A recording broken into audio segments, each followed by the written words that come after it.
Hello, everyone. Welcome to today's public discussion. Welcome to everybody joining us from wherever you are, Mulibwanji, Mwakabwanji. So welcome, everyone. So today's discussion is around a book launch, and this is one in a series of meetings that will be happening as a result of the book that has been written by our eminent historian, Dr. Sishuwa Sishuwa. So we just want to welcome everybody, and we'll just wait for a few more people to settle down, and we will get us going. And we're grateful that you've been able to register and join us for this meeting. So we'll just take a few moments for the people who've just come in to settle in, and we will get the meeting started. Thank you.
So welcome once again to today's public discussion. My name is Melissa Kapulu, and I'll be your moderator for today's session.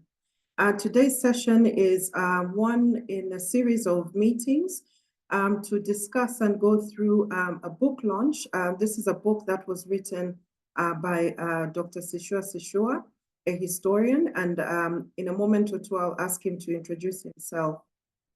So my role here is to ensure that the discussion is going on, flowing smoothly, and that we're able to have a really good discourse around this book. And so in terms of the program of events, in terms of what we are planning for today's meeting, so we will start off with a book reading. So Dr. Sishuwa Sishuwa will read a section in the book. He has chosen a particular section in the book that he will read to us. And then following on from that, we will talk a little bit about what the inspiration for the book was and the detail and background around the book. Then we will have panel discussion, which will involve a couple of people on the as discussants, delving into the different themes that the book sort of brings out and emphasizes on. And then after that, we'll open it up for question and answer to you, the whole audience. And you have the opportunity to ask questions to the panel discussants as well as the book author. And the aim here is to try and make this as an academic discussion. So what I would like to highlight is that tomorrow, Saturday, the 6th of July, there will be a Twitter space for those of you who are able to get onto the social media platform X, what was previously called Twitter. There will be another dedicated session on Twitter to further discuss the book launch.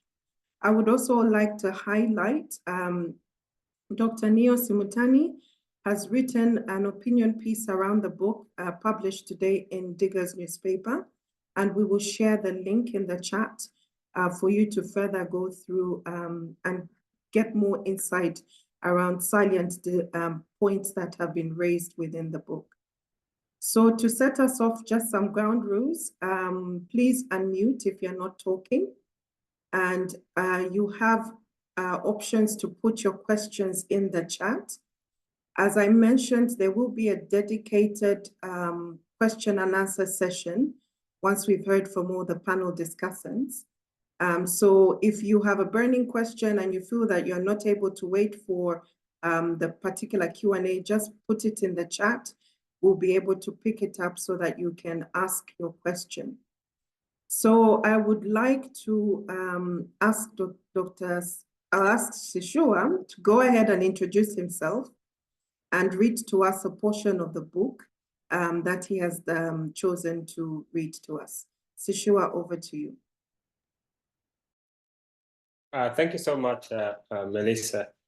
My name is Sishuwa Sishuwa. I'm a Zambian historian and currently senior lecturer in history at Stellenbosch University in South Africa.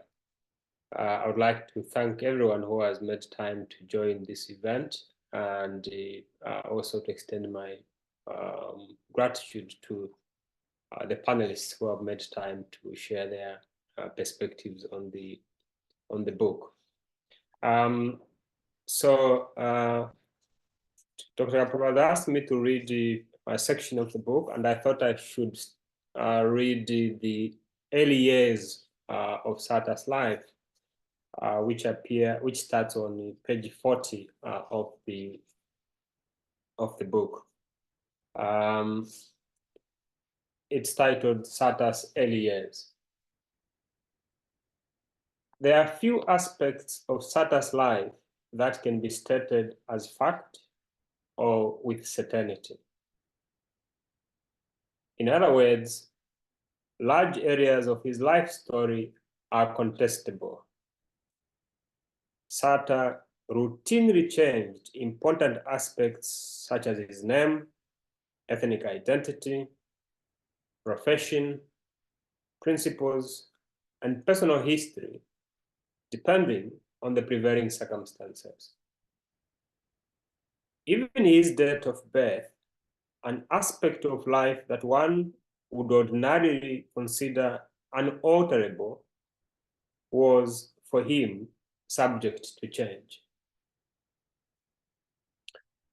If the Copper Belt in late colonial Zambia were the training ground for Sata in political strategy, the contradictions in his date of birth demonstrate an important lesson that he appears to have taken from that era, that his past was a malleable resource to be changed, emphasized, or ignored, depending on prevailing circumstances.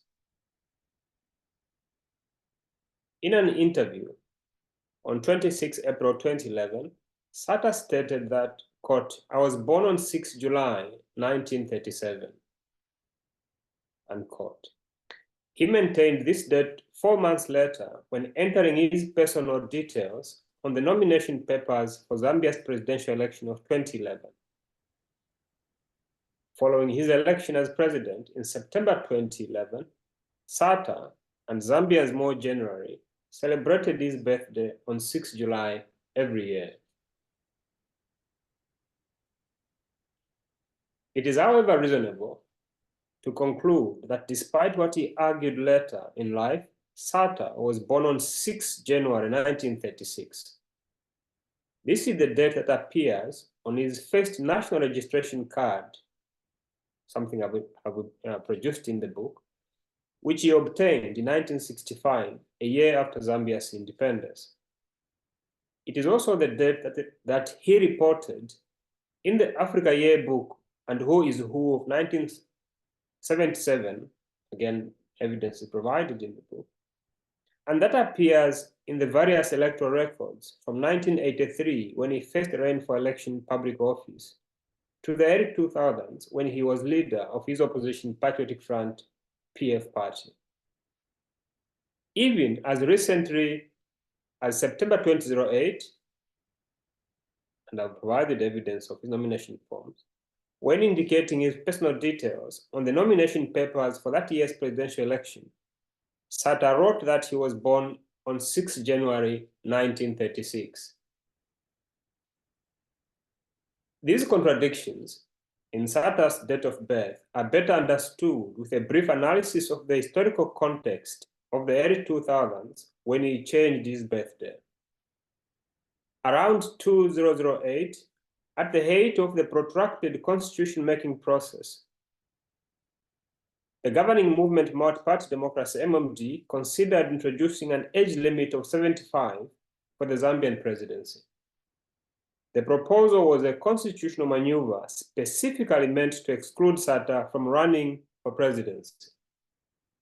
In December 2007, a senior MMD leader, George Mpombo, who was also Minister of Defense in President Levi Mwanawasa's cabinet, appealed to the National Constitutional Conference, NCC, to set an age limit for presidential candidates. I quote Mpombo here, who said, "Some people become mentally tired when they reach a certain age, and in the process, service delivery to the nation is adversely affected.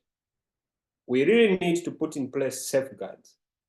For example, Mr. Sata has demonstrated that at his age, that's 71 at the time, he's incapable of providing fresh ideas.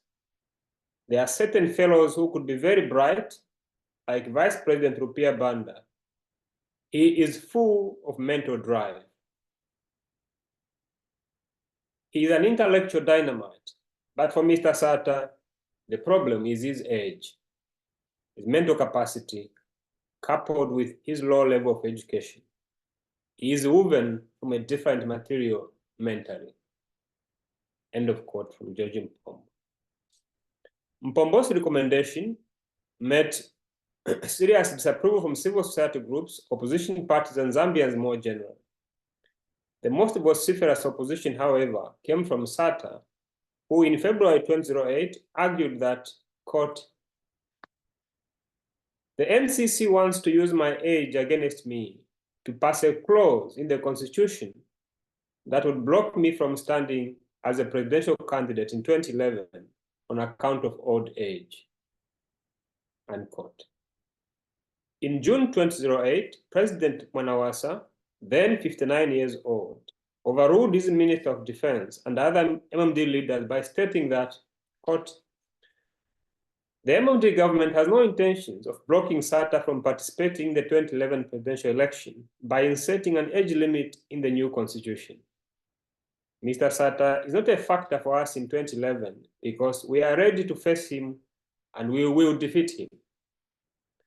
Now, if we start putting age limits, we will be giving Mr. Sata an excuse. He will say, I could have beaten the MMD if they did not stop me contesting. If anyone wants to put an age limit, let them put 140 years so that no one is disadvantaged."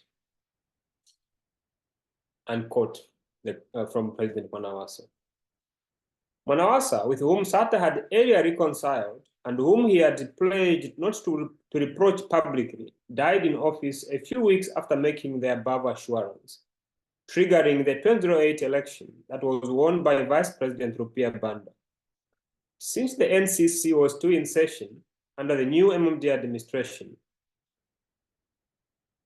Sata, who by then had consolidated his position as the most plausible opposition candidate, was uncertain that Banda, who had taken over the presidency of the ruling party, would follow Mwanawasa's lead on the proposal to limit the age of a presidential candidate. If the recommendation was approved by the NCC, and the NCC had consequently enacted into law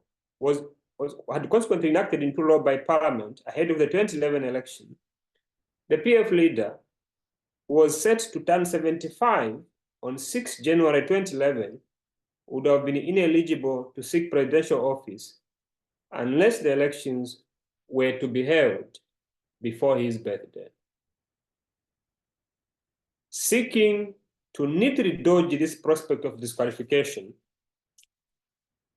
Sata altered his date of birth in early 2009.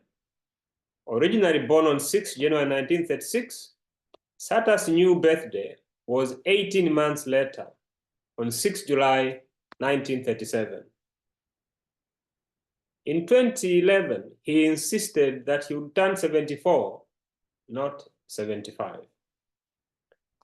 As it turned out, the proposal to introduce a presidential age limit was omitted from the final Constitution of Zambia Amendment Bill, which also fell through in March 2011 after lawmakers belonging to Sata's party vetoed it in Parliament.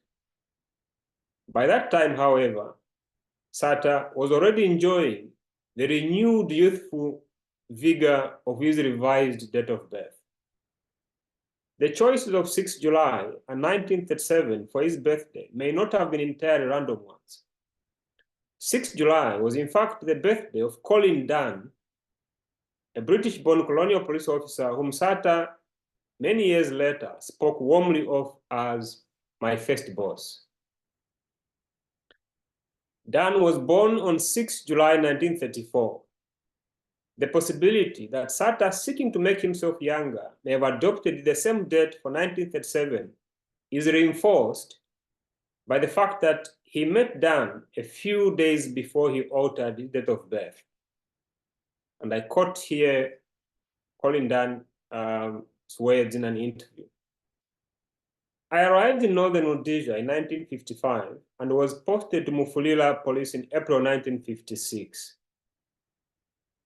Sata joined me there a few weeks later in May, and we subsequently became very close. He knew my birthday as early as July 1956 when I turned 22. I celebrated it by unofficially taking a day off and asked him to stand in for me. He was on my shift that day. His English education was far better and ahead of other constables. As a result, I often asked him to stand in for me when it was my shift because he could write and record things clearly. He also accompanied me on several patrols in the communities of Mufulira. I came to know Sata's birthday after I became president and have sometimes thought he probably adopted mine. We remained close. For instance, in May 2012, he invited me to attend Africa Freedom Day at State House. Earlier, in February 2009, when he was still in opposition, I was driving on Luansha Road in Lusaka near his party's secretariat. Sata, who was also driving on the same road in a motorcade, saw me. He immediately stopped in the middle of the road, called everyone in his entourage, and said, "Come and see my first boss," causing a huge traffic jam. End of quote. It is therefore likely that in picking 6 July, Sata was honoring his first boss in working life and drawing from his experiences on the copper belt in late colonial Zambia. This is another good indication that the late colonial period remained a constant reference point for Sata in post-colonial Zambia. The choice of year was no accident either. 1937 was the year in which the then incumbent Rupiah Banda was born. Banda, who publicized his desire to seek re-election around the same time that Sata was amending his date of birth, was born on 19 February 1937.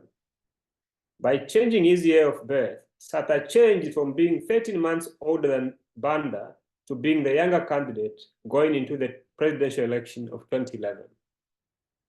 Appearing on a phone-in popular radio program in Lusaka on 4 January 2011, Sata rejected callers' suggestions that he should leave politics to younger people. And I quote him saying, "The previous caller is MMD.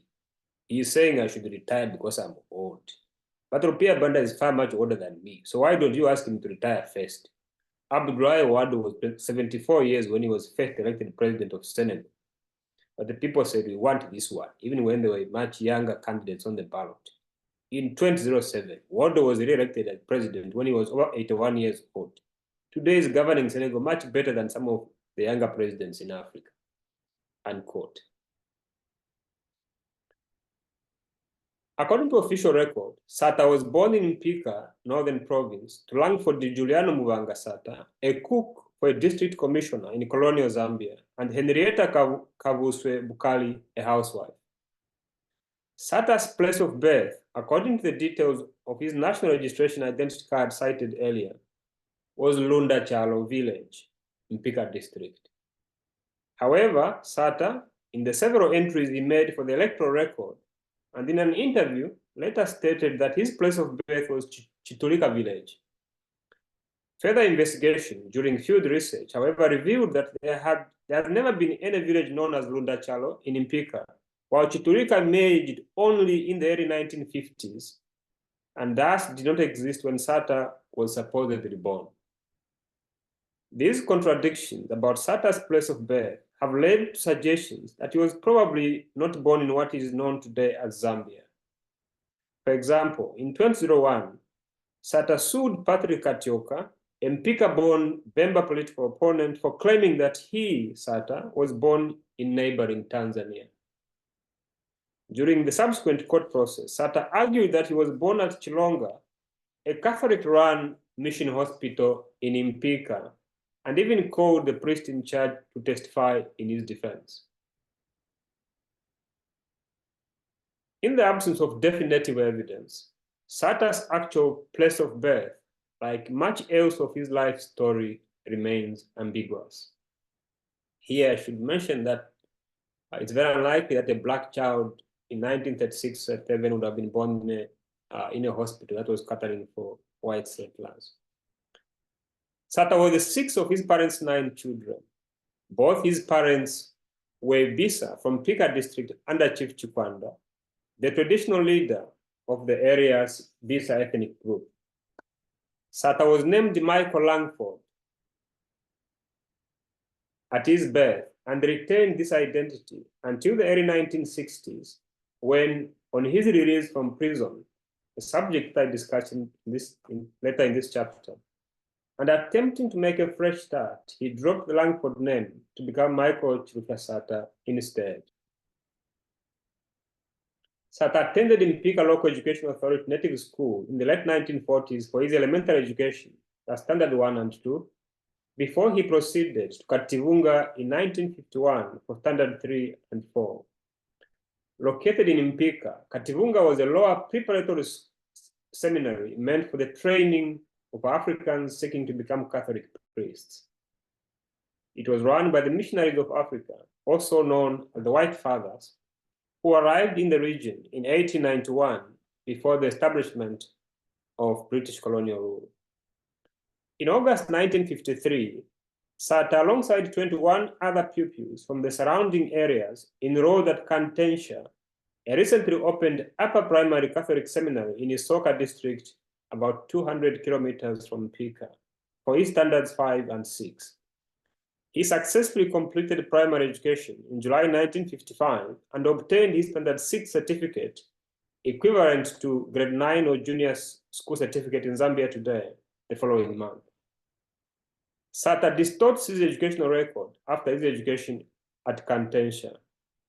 His 2011 curriculum vitae indicates that he proceeded to Luvushi Seminary in Kasama, the headquarters of Northern Province, for his secondary education before completing a degree in political science and economics at the London School of Economics, LSE, in 1973.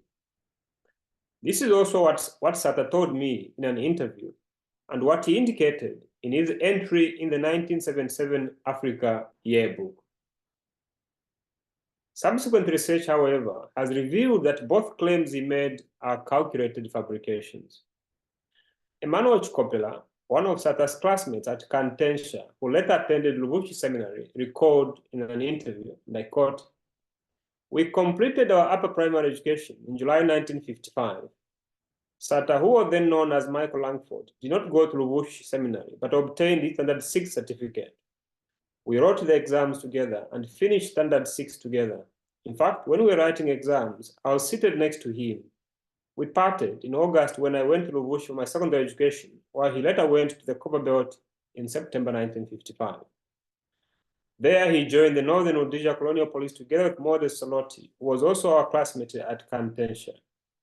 I was at Luvushi from August 1956 to December 1959 when I went to Kanchevele Major Seminary in Malawi for my senior secondary school." End of quote. Additional research carried out at the archives of Luvushi Seminary in Kasama corroborated Chikopela's testimony. A thorough examination of the class lists and records of pupils who attended Luvushi between 1950 and 1960 established that Sata was not among them. Father Nicholas Kalimino, the rector of the seminary, expressed great surprise at the discovery, stating that he had hitherto believed Sata's public pronouncement that he had attended Luvushi. Chikopela's account and the finding at Luvushi were also supported by one of the surviving white fathers who worked in the northern province in the 1960s. And I quote where he says, he, Sata, attended Kantensha, a pre-seminary school for preparation for Luvushi, but he was dismissed from the seminary and as a result did not proceed to Luvushi. I cannot divulge the details for what he did because they are confidential, but can confirm that after completing his Standard 6 exam, Sata was asked not to return to the seminary by Father Papianu, a Canadian who was in charge of Mbala Diocese, under which Kantensha Seminary fell at the time. In his confidential notes, Father Papianu wrote that it is clear that he is not meant to be a priest, unquote. Archival research at London School of Economics reveals that the claims by Sata that he attended the institution in the early 1970s are also untrue. These frequent and consistent fabrications about his record of education suggest that he was embarrassed about his limited formal education and was attempting to cover it up. Most importantly, as was the case with the changes to his date of birth, these falsehoods are careful and deliberate. Luvushi and the LOSC occupy important places in the wider historiography of late colonial Zambia. Established in 1928, Luvushi was the most prestigious school for Catholic missionary training in the country before independence in 1964. Nearly all the key Catholic leaders in early post-colonial Zambia, certainly all the Bemba figures, received their priestly training there during the late colonial period. Many other Bembas who obtained a Catholic missionary education from Luvushi, such as Lawrence Katilungu, Pascal Sokota, and Paulo Shikaputo, all left for the Copper Belt in the 1940s, where they assumed prominent roles in the trade union and nationalist movements during the late colonial period. By claiming that he was at Luvushi, Sata was aligning himself with the general formative experiences of many Bembas from the northern province in a way that reinforced his ethno-language roots. Similarly, London School of Economics is a name that resonates with many Zambians because Hari Mwanga Mkumbula, the ANC leader widely acknowledged as the father of Zambian nationalism, and successfully studied political science and economics there in the late 1940s. By claiming to have read the same course at the same institution as Mkumbula, Sata was placing himself alongside a formidable historical figure who commanded mass support in late colonial Zambia and retained significant political influence after independence. Ironically, and perhaps unknown to Sata, Mkumbula failed his intermediate examinations, and left London School of Economics without any degree. A notable feature of Sata's fabricated educational achievements is that he did not lie about the things he knew nothing about. He lied about the things he knew a bit about. At Kantensha, for example, he obtained sufficient knowledge of the latter educational stages of the seminary passage to claim that he had completed his education at Luvushi. Similarly, having lived in England between 1970 and 1973 and worked at Victoria Railway Station in central London, he certainly knew something about the LSE and could offer comments on what the school was like. This possibly explains why it was hard for many Zambians, such as Father Kalimino, to believe that he was making things up. With his education curtailed, Sata returned to Mpika. Like the rest of the territory's rural areas, his birthplace was the relative backwater in late colonial Zambia. The momentous changes in the territory were at this time occurring on the industrial copper belt, where the rapid expansion of the colonial state, the push for better wages by African employees in the mining industry, and the intensification of the drive towards independence, initially led by the ANC and later UNIP, were in motion.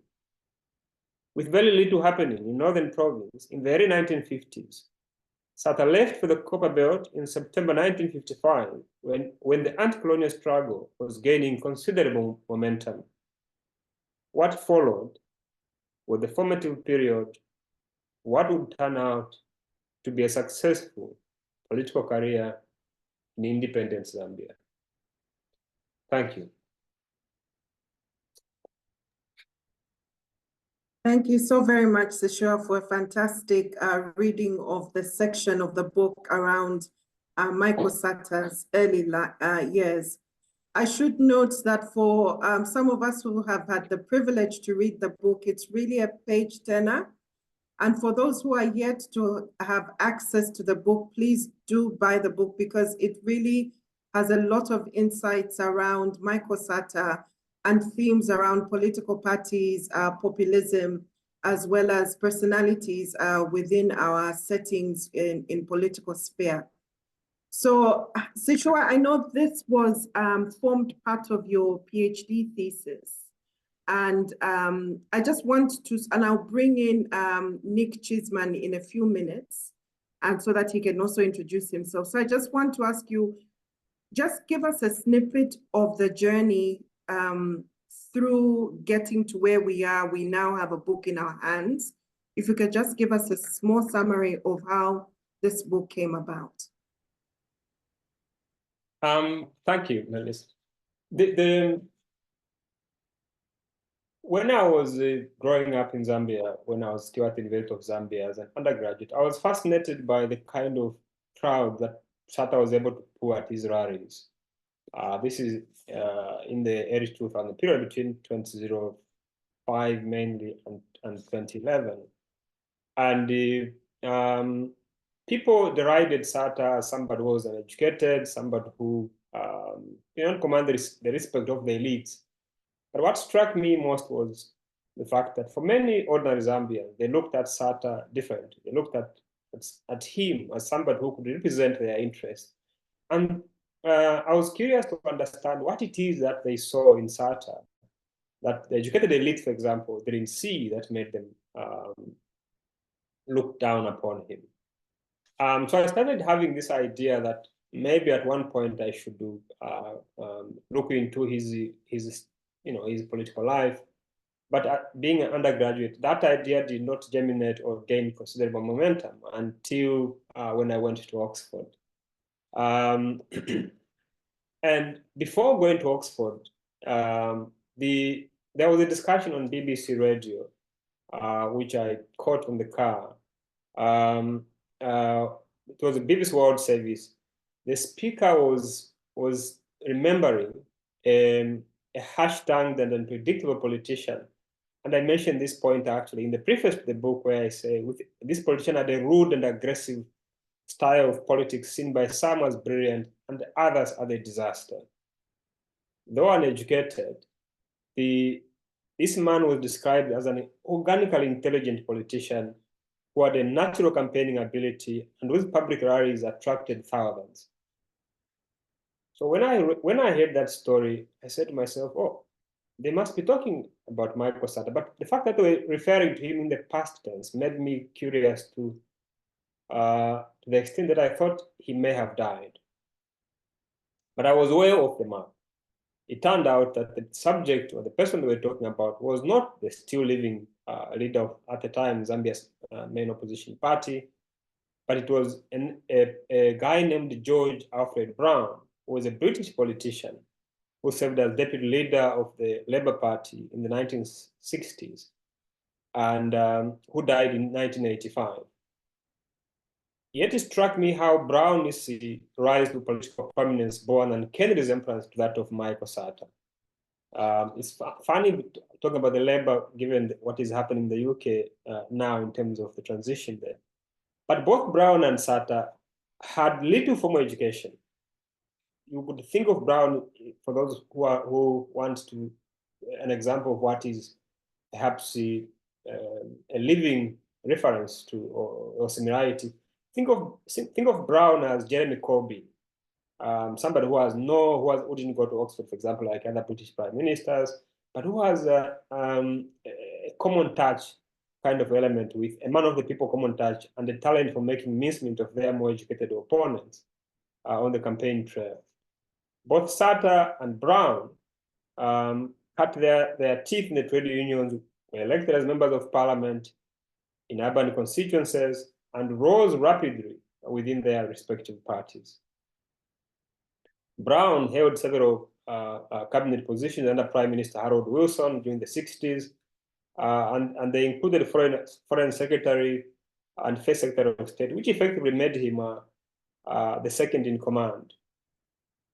One would actually think that Brown and Sata may have crossed paths during the time that Sata was in the UK in the 1970s, on the street, on the railway platform, because Sata was working at the Porter, as I discussed in the book, at the London's Victoria Station. But afterwards, their careers seem to have taken different trajectories, almost the opposite to each other. Sata returned to Zambia and held several cabinet positions under President Kenneth Kaunda and Frederick Chiluba in the 1980s and 1990s, including minister of that portfolio, a role that gave him free rein, and it turned out that perhaps a little too much power for his own good. But the two, that's Brown and Sata, also had contrasting fortunes following their exits from government. After resigning as foreign secretary in 1968, Brown's fortune was a drink-fueled slide into political oblivion. He lost his seat in 1970, and he left the Labour Party in 1976, announcing his resignation. He tripped and fell into a gutter, glass in hand, a literal fall from grace. He became president of the newly formed this opposition party called Social Democratic Alliance in the 80s, and only to see it quickly swallowed up by a stronger rival group in which he never joined. Sata, in contrast, Melissa, saw his political career recover and eventually flourish, even allowing for the fact that he was operating in a more fluid and forgiving party system than Brown, leaving one of the UK's big parties, spells doom in a way that it does not in Zambia. Michael Sata had a dramatic, change in fortune, because by the time that he resigned from the MMD in 2001 to form the PF, his political appeal had taken a severe beating, largely because he had been the public face of President Chiluba's attempt to secure a constitutional third term, as we know. And as the MMD National Secretary, he was the face, he was the leading light behind that campaign to change the constitution, and sometimes even seemed to be dragging a rather reluctant Chiluba into the subject. But when Chiluba's bid collapsed and Chiluba named Mwanawasa as his successor, Sata, rather than accepting that, left the MMD and formed his PF, the PF in protest. But at that time, his reputation, is fair to say, was in tatters. And the result of the 2021 election, for example, reflected that experience. He got about 3% of the vote. And you could say that it was really because Zambia didn't think largely of him. And yet within a 10-year period, he was able to become such a formidable figure that he actually ended up as president. So before I went to Oxford, I met a friend of mine, Roy Clark, and I wrote to him actually. I said, look, I'm very curious about this Sata, because you have the educated elites who are saying this is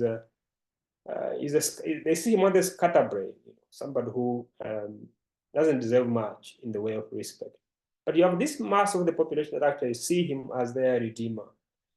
And I must confess, when I went to Oxford, the topic was not very clear. It was long as the trip from Zambia to Oxford.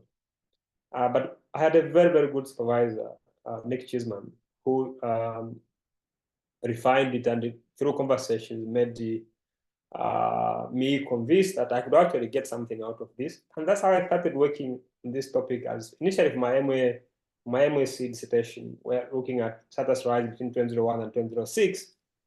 And then when I finished my master's and I got opportunity to stay on at Oxford, my PhD, I thought I could continue this story because it seemed to me that to really understand Sata's success in 2011, it is an injustice to simply focus on his politics in the period between 2001 and 2011.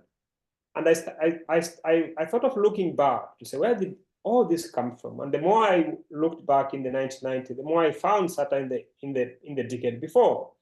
When I went to 1980, I found Sata in the decade before, and I had to go all the way back to his birth itself, of course, as I said, contested, and through the guidance of my wonderful supervisor, I was able to produce a PhD dissertation that after I graduated from Oxford, I revised, adding new materials and making it much more accessible to a wider audience, that culminated into the book that we are discussing today.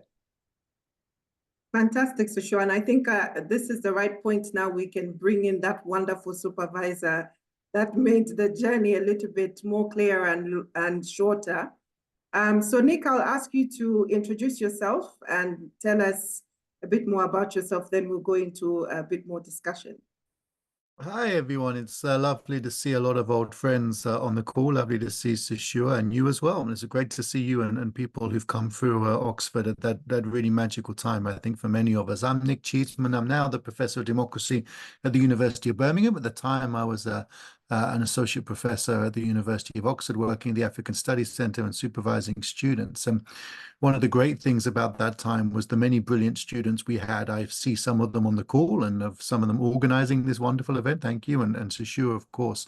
And the experience of being a supervisor and having so many great students and so many great students from the continent who had such deep knowledge and did such good work was really one of the best parts of the job.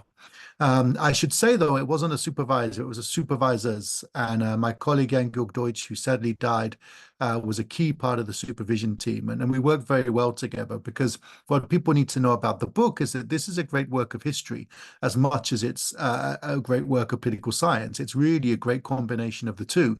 And Georg was a great supervisor of history, a great force in African history at the University of Oxford. And I, of course, did more work on politics and democracy and elections and populism. So together, we worked very well together. And Georg sadly isn't with us today, but he was tremendously proud of Sishuwa's work and tremendously impressed with what he did. And was really excited about this as a project. He was excited that we could supervise it together, and he was excited to work with Sishuwa. He said to me once, this man is going to go and write, his own country's history, and everyone is going to read it. He was really excited about, the prospect of supervising someone who was doing such interesting and important work. So we really enjoyed the process. It was a real privilege. As Sishuwa said, he wrote a great master's dissertation. It received one of the best marks in the year, brilliant dissertation, distinction, quality. And that made it clear that there was a great set of things, for us to talk about here. And I just maybe want to just highlight a couple of things, that were great about it, and a couple of things that I think translate into the book and why people should go away and read it. And then, I'll give over to other people. I don't want to outstay my welcome. There's lots of great people coming after me to speak to you all. I think one thing I really want to, remind people of is that Sishuwa, was able to get quite close to Sata and actually talk to him and to engage with him, to go to rallies. And we actually hosted him in Oxford. He came and gave a speech. I don't know if anyone was there. It was quite notorious at the time because he was not an easy person to host. And it was a really interesting speech in which the many different personalities of Sata came out. And I think one of the things that I really like about the book is that I think Sishuwa is able to get a little bit under his skin and to understand who he was and to explain things from his perspective, as well as from the critique that you would get, outside from an academic. And I think that makes the book quite warm and quite insightful. Sometimes you read people talking about, other figures, historical figures, and you don't quite get the sense that they really fully have a sense of who they are. This is a book where you really have a sense that the author knows their subject inside and out. And it's because of that really close experience. And I remember many aspects of that visit of the president of Michael Sata. Of course, before he was president, I should say, he wasn't president at the time. I used to say for years afterwards, when I would meet someone, if I met Raila Odinga or Kizza Besigye, I always used to say to them, well, Michael Sata came to us before he was president. So, if you come and visit us, you never know, you might be in power in a couple of years' time. The second thing I wanted to say is that this was a PhD that was about Michael Sata's life and times, but it wasn't just a story about Michael Sata. What Sishuwa basically did in the PhD and what he does in the book is he tells the history of Zambia through Michael Sata. So this is actually a history of Zambia through an individual biography. So, we talk in the book, or Sishuwa talks in the book, about nationalism, about one-partyism, about urban dynamics and populism and the importance of trade unions, about ethnic affiliations and Sata's ability to mobilize, among member speakers, about the introduction to multi-party politics, about succession politics, because, of course, it's succession politics that leads Michael Sata to break away from MMD and to form the PF in the first place. And then, actually to be able to win power and transfers of power, and actually to be able to be a leader who can mobilize this kind of combination of ethnic politics and populist politics, creating what myself and Miles Lama wrote about as kind of ethno-populism, and mobilizing that to actually affect a transfer of power. And Zambia then, of course, becoming one of the first countries in sub-Saharan Africa to experience two transfers of power. So this is a book that tells us intimately, carefully, as Sishuwa just demonstrated, who Sata was and where he came from. But it also is a book that tells us about most of the key issues about Zambian political history in a really interesting, insightful way. So I think you need to read it for both of those reasons. And as I say, I think it demonstrates some of the best aspects of political science and some of the best aspects of history. It's that blend that I think, to me, is particularly interesting. And one of the things that I thought that was really innovative, and I think one of the reasons why the PhD did so well and the book is going to do so well, is that we know that individuals are really important to the fate of countries in sub-Saharan Africa. We know that presidents often don't have the strength of constraints around them that democracy might demand. We know that they often are able to use their personal charisma or neo-patrimonialism or personal networks or whatever we want to describe it as a way of subverting institutional checks and balances. And so we know that these figures actually, can exert an outsized influence on the development of their countries. And yet the kind of political biographies that I read when I wrote my PhD on Zambia, I wrote a PhD many, many years ago on Zambia and Kenya, the sorts of sources that I read from the 50s, 60s, and 70s that provided, really good intellectual biographies of people like Kaunda and Nyeri and Kenyatta, those sorts of studies kind of went out of fashion. Seemed to me that by the time we got to the 90s and the 2000s, it wasn't really fashionable to do that within political science. It was more fashionable to do comparative work or big and quantitative work. And it seemed to me that there was this really big gap that actually we needed to know more about individuals, but not storytelling, not personal kind of hagiography, but really rigorous, historically rooted, theoretically rooted biographical work that told us about a country through an individual and vice versa. And that, I think, is what is the genius of the PhD and what is the great thing about the book, that it tells us about a country and an individual through each other, but in a deeply theoretical way. So all of the key themes that we might be interested in theoretically, as I was talking about a moment ago, around populism, around different forms of political mobilization, actually come out in the book, but in a much richer way because they're actually imbued in this story. And I love the passage that Sishuwa read just a moment ago. It's one of my favorites because it's, of course, where he exposes the many different Michael Satas. The Michael Sata that actually, is slightly younger, is slightly older. The Michael Sata that is pro-colonialism because he's got a great deal of admiration and affection for some aspects of the colonial regime and his bosses and so on. And then, of course, the Michael Sata who wants to say that he's a nationalist hero and he rejects colonial rule. The Michael Sata that talks in Oxford about, human rights and the importance of human rights, but also the Michael Sata that can be on the stage and tearing up the cabbage and saying it's Levi Manawasa and being controversial and being that firebrand populist. One of the things that the book allows Sishuwa to do is to actually tell a truthful, honest story about the multiple different dimensions of this human being, not to characterize him in a simplistic way, but to actually demonstrate that, people like Sata are full of multiple contradictions, as am I, as are all of us, but to then demonstrate what that means for how he actually operates and what that means for Zambian political history. So I think this is a great book. It's a great book because it tells us about Zambia as much as it does about Sata. It's a great book because it talks about the contradictions of his life and the tensions. And it takes a very frank and honest look, but I think also a fair look at Sata. One of the things that's really great about the book, and I think about, Sishuwa's academic work in general, is how careful it is. You could see from the excerpt that Sishuwa just read out how carefully that was researched, how much time and effort went into that. And I think one of the things that made his examiners really impressed with the PhD and will make people really impressed with the book is just how careful the documented research is to actually go and find out, okay, this was the date of birth Sata gave. Okay, where might that have come from? Oh, let's go and see if we can track down this other person. Let's track down what his birthday was. Oh, they match. Let's see if we can get an interview over here. Let's track an archive source over here. Constantly going and finding those sources and being able to do that in that painstaking way. So the final thing I would say is that as well as going and buying the book, which of course you must do because it's a must read, not just, I should say, if you're interested in Zambia, but I think if you're interested in post-colonial African history and politics more broadly, this is an essential reading text. But I also think that it should inspire others. I think we need more work like this. I'm not saying that Sishuwa should do this. He may have other projects that he wants to go and do, but I would encourage other people in the audience to think about this. I would love a book like this book about Daniel Atmore in Kenya, for example, or William Ruto today in Kenya, or Kizza Besigye, in Uganda, for example. There are so many things that we could actually learn, so many different ways we could think about politics if we understood them through this kind of lens of political biography, personal history, and political science. So just for me and from the late great Emil Deutsch, the supervisors of the PhD, it was a real pleasure.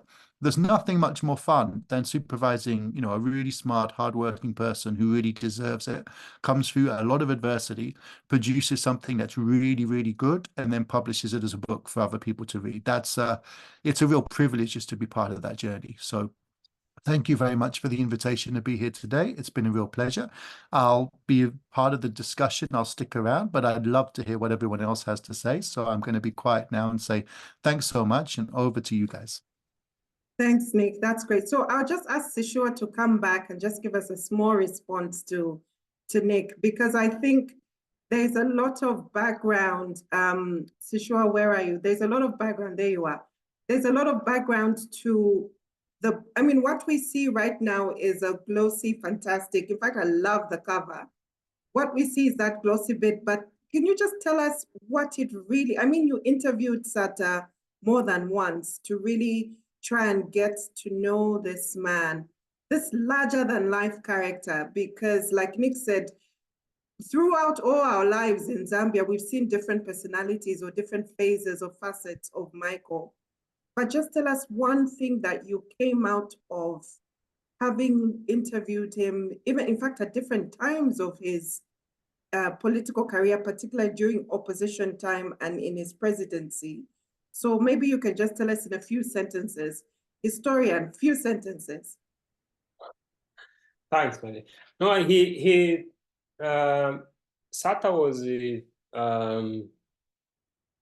how do I put it? He shared a very particular version of his life with me, and I'm grateful for that, because it's part of the story that had to be told.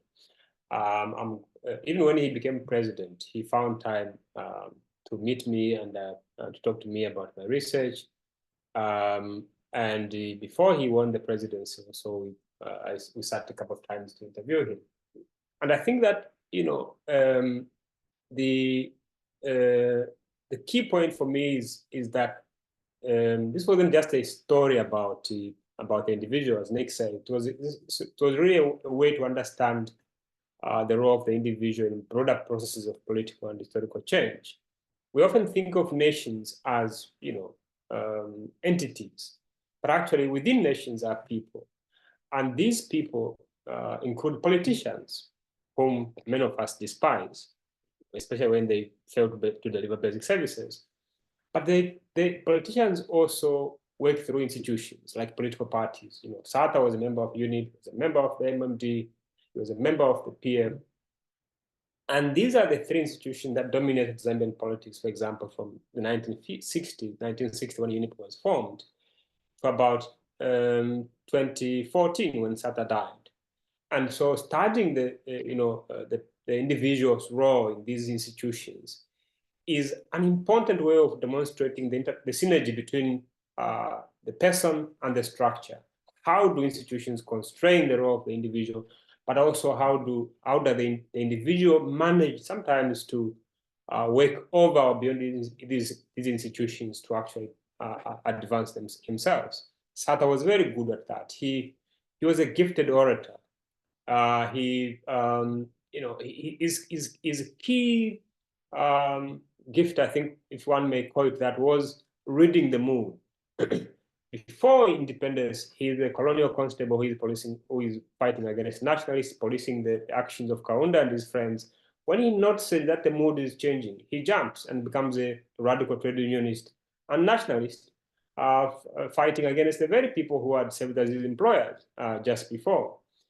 And even after he comes back from, when independence comes, and Kaunda and his friends realize there's no place for him because he spends so much time on the other side, he goes away. When he comes back from the UK, he's very critical of the one-party state. When he notices that there's no other way but get into this system, he jumps ships and becomes one of the most vociferous defenders of Kaunda and the one-party state itself.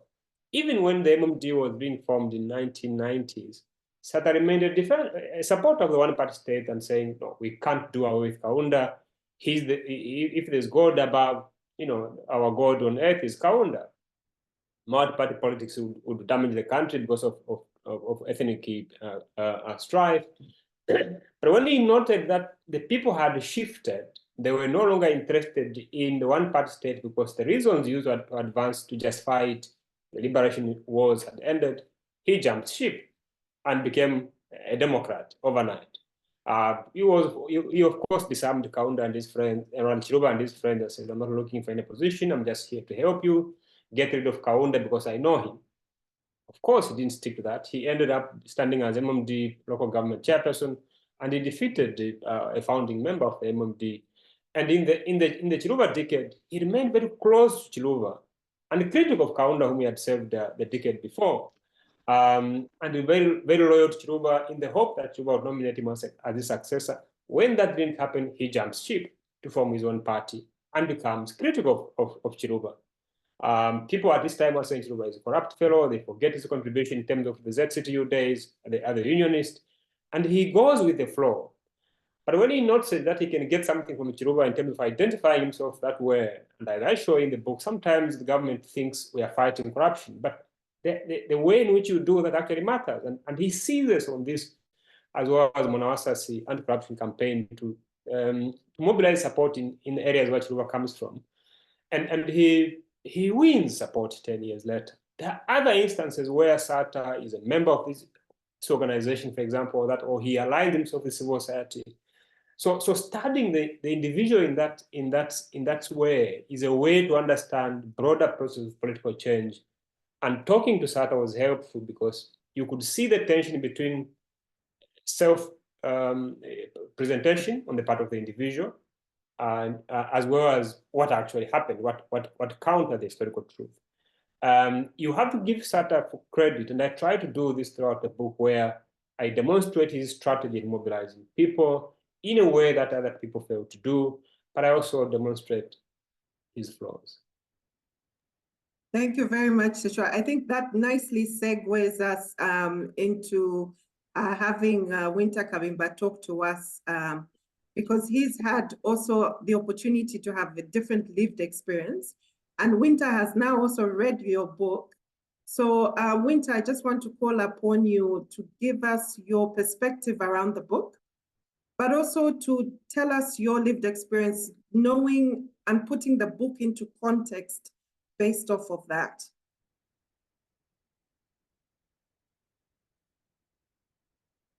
Winter, I think Winter is frozen.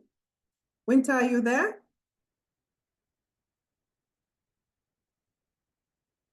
We might have some technical difficulties with Winter. So we'll wait for him to come back online. And in this instance, I will ask Patience and Neo to come on board so that we can continue the conversation as we wait for Winter to come back online. So Patience and Neo, I just want to call you on this online for us to more or less go into detailed discussion on the, the key themes that come out of the book.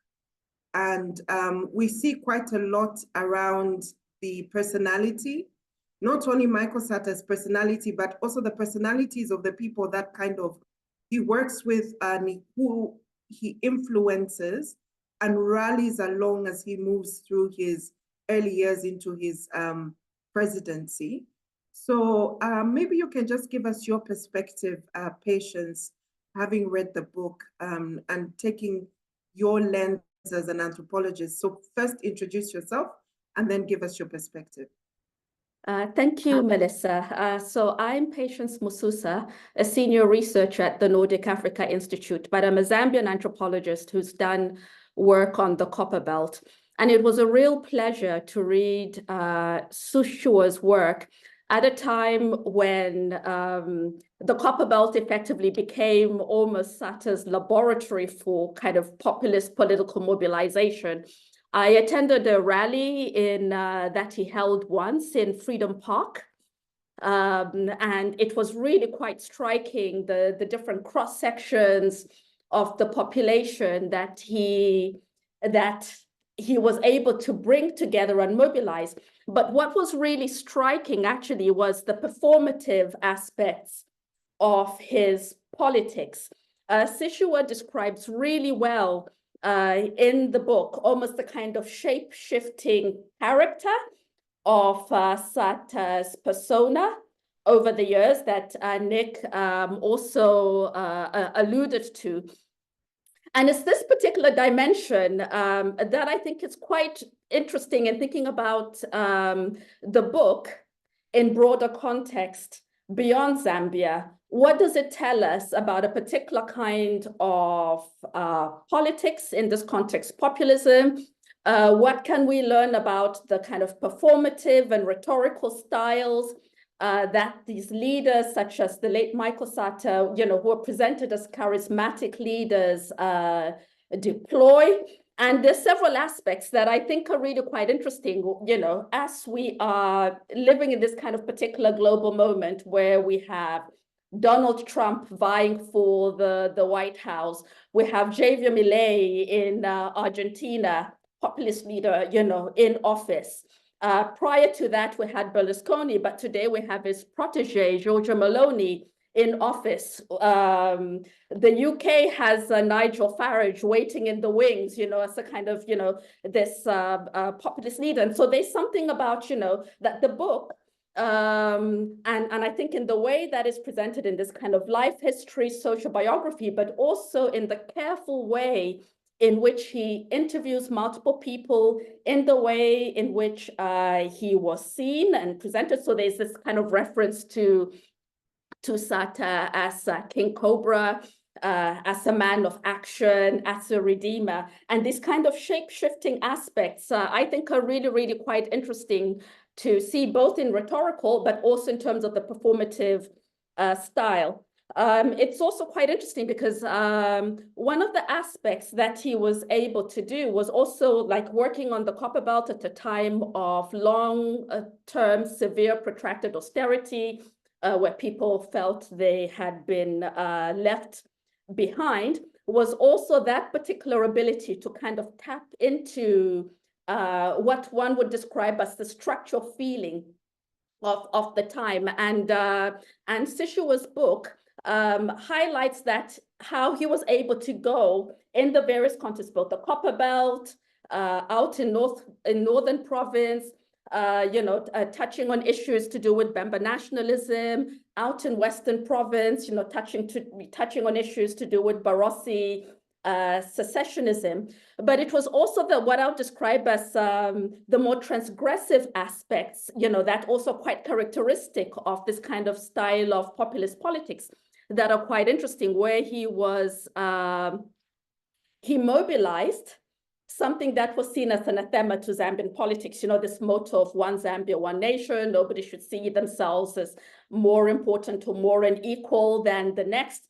But then to transgress and then draw on in the politics and the political campaigning on a kind of xenophobic rhetoric to mobilize, one would see that that was kind of one of the transgressive aspects of his political mobilization, being able to deploy this idea of kind of ethno-nationalism across context, in a context where the country had been socialized in the years of Kaunda's one-party state, to say that one should not see those particular differences, I think resonates today quite significantly with a lot of the kind of anti-migrant populist discourse, that idea of transgressing boundaries against reciprocity and seeing kind of common humanity. And he played that and then would kind of also shapeshift that particular politics. And Sishuwa carefully, methodologically, in the multiple interviews, describes that. And so what I would say is that it's a great book, not just for Zambians to read,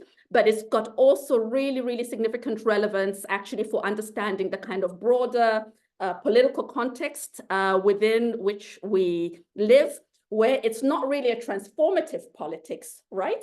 It's really, I would not say that Sata was a transformative leader. I would not put him within that particular category, but he was a leader who was able to tap into the feelings and the spirit of the time, this kind of great frustration, and able to kind of tap into that particular sentiment to mobilize that to get into power, but while also to some extent, I would argue, maintaining the status quo. And Sishuwa shows that quite well in terms of his compact with capital, despite, this kind of grievances of inequality and austerity. The book shows quite carefully how he played the dynamics between mobilizing popular sentiment, but also maintaining the interests of his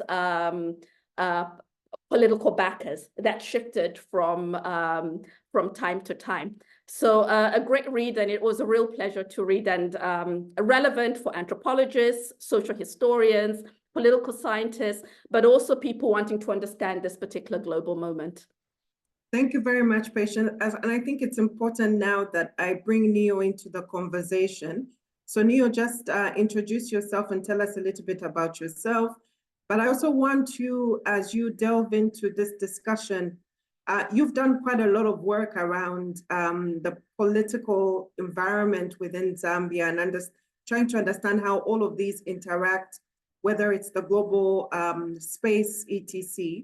So just having read the book as well and putting it into context with the depth of work that you've been able to do throughout your career, just give us your perspective around this book, particularly speaking to the theme of, because Sishuwa in the introduction really tries to make us think beyond the norm and to try and maybe help us try to sort of package and unpackage things in a way that we should not necessarily think in a one-dimensional space, but there's more to this particular type of discourse. So Neo, please do go ahead. Thank you very much, Melissa. My name is Nelson Mutanyi. I'm a political scientist and did teach political science at the University of Zambia for many years.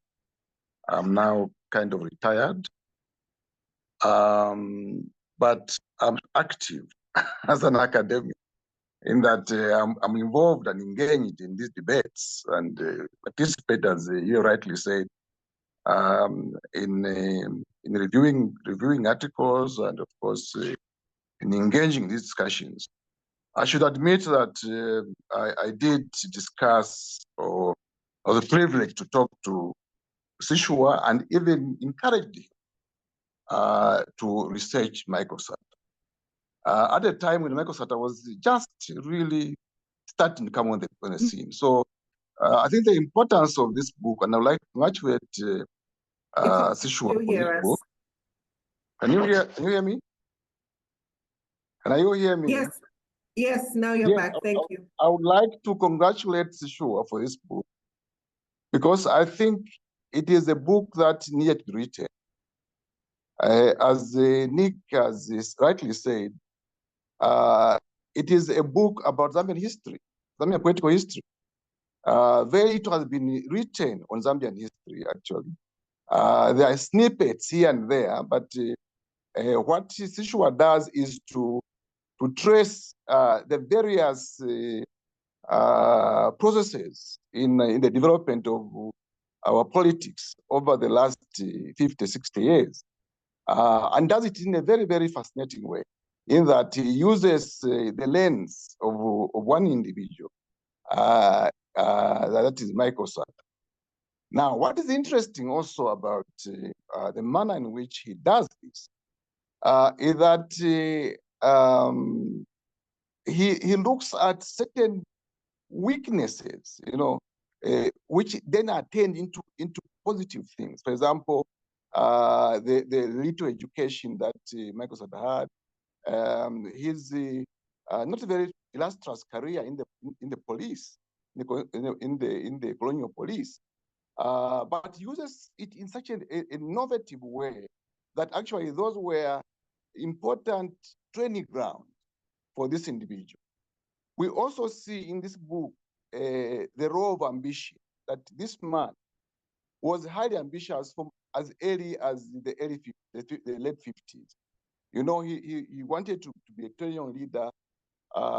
He was more or less kicked out from one union, and he formed his own, which became successful. It was more successful than the one that he was kicked out from.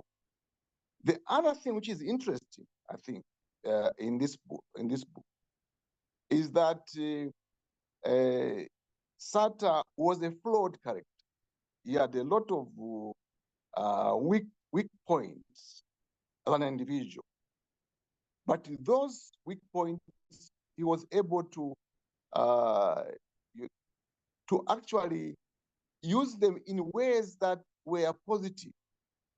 For example, the fact that he was not really in a mainstream nationalist struggle, but he inserted himself in the nationalist struggle at some point to show that actually he was involved in the nationalist struggle. When he was actually not very much involved, he had very, very minor roles.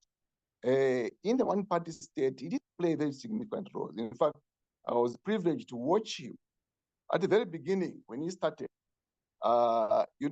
criticizing aspects of one-party state, just to bring himself on the scene. In fact, it was the criticism that he made against the one-party state which brought him to prominence. Because of that, he was first of all vetted and so forth.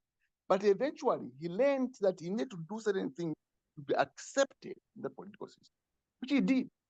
And again, the discussion around the Sata's role in a one-party state is very interesting, fascinating. So in discussing one-party state, Sishuwa does not only talk about the institutions of one-party state, but how they were used by individuals like Michael to their advantage. Of course, there are areas where I think they can be debate, around the competitiveness of one-party state, where Sishuwa, argues that the one-party state may have been autocratic, but it was democratic, which I think is a debate that will need to be refined at some point because it is a bit contradictory. But what is important there is that he takes out certain elements of the party system, which we can learn from. I think for those who have not read the book, they should read it because it is important in that it shows what political development means, political development and the party system.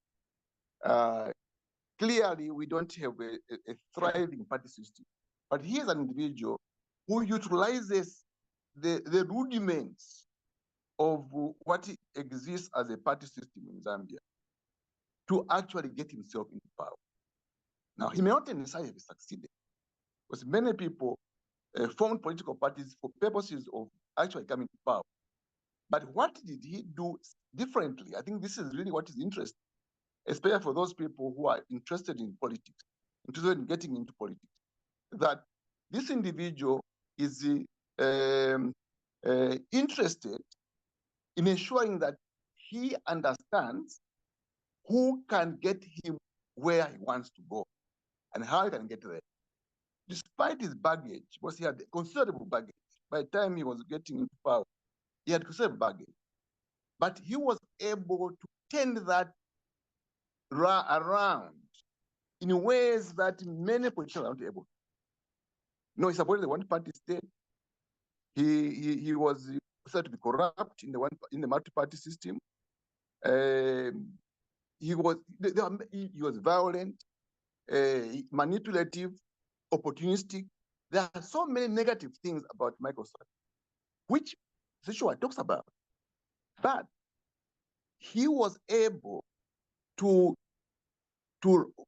overcome those negative things by presenting himself as a man of the people.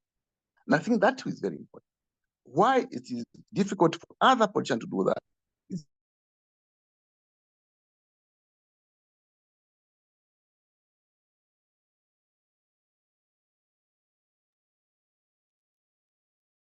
Neo, are you still there? You're on mute. I'm sorry. No. Some call was coming through. I don't know how to stop this thing. Okay, no worries. Thank you. My apologies.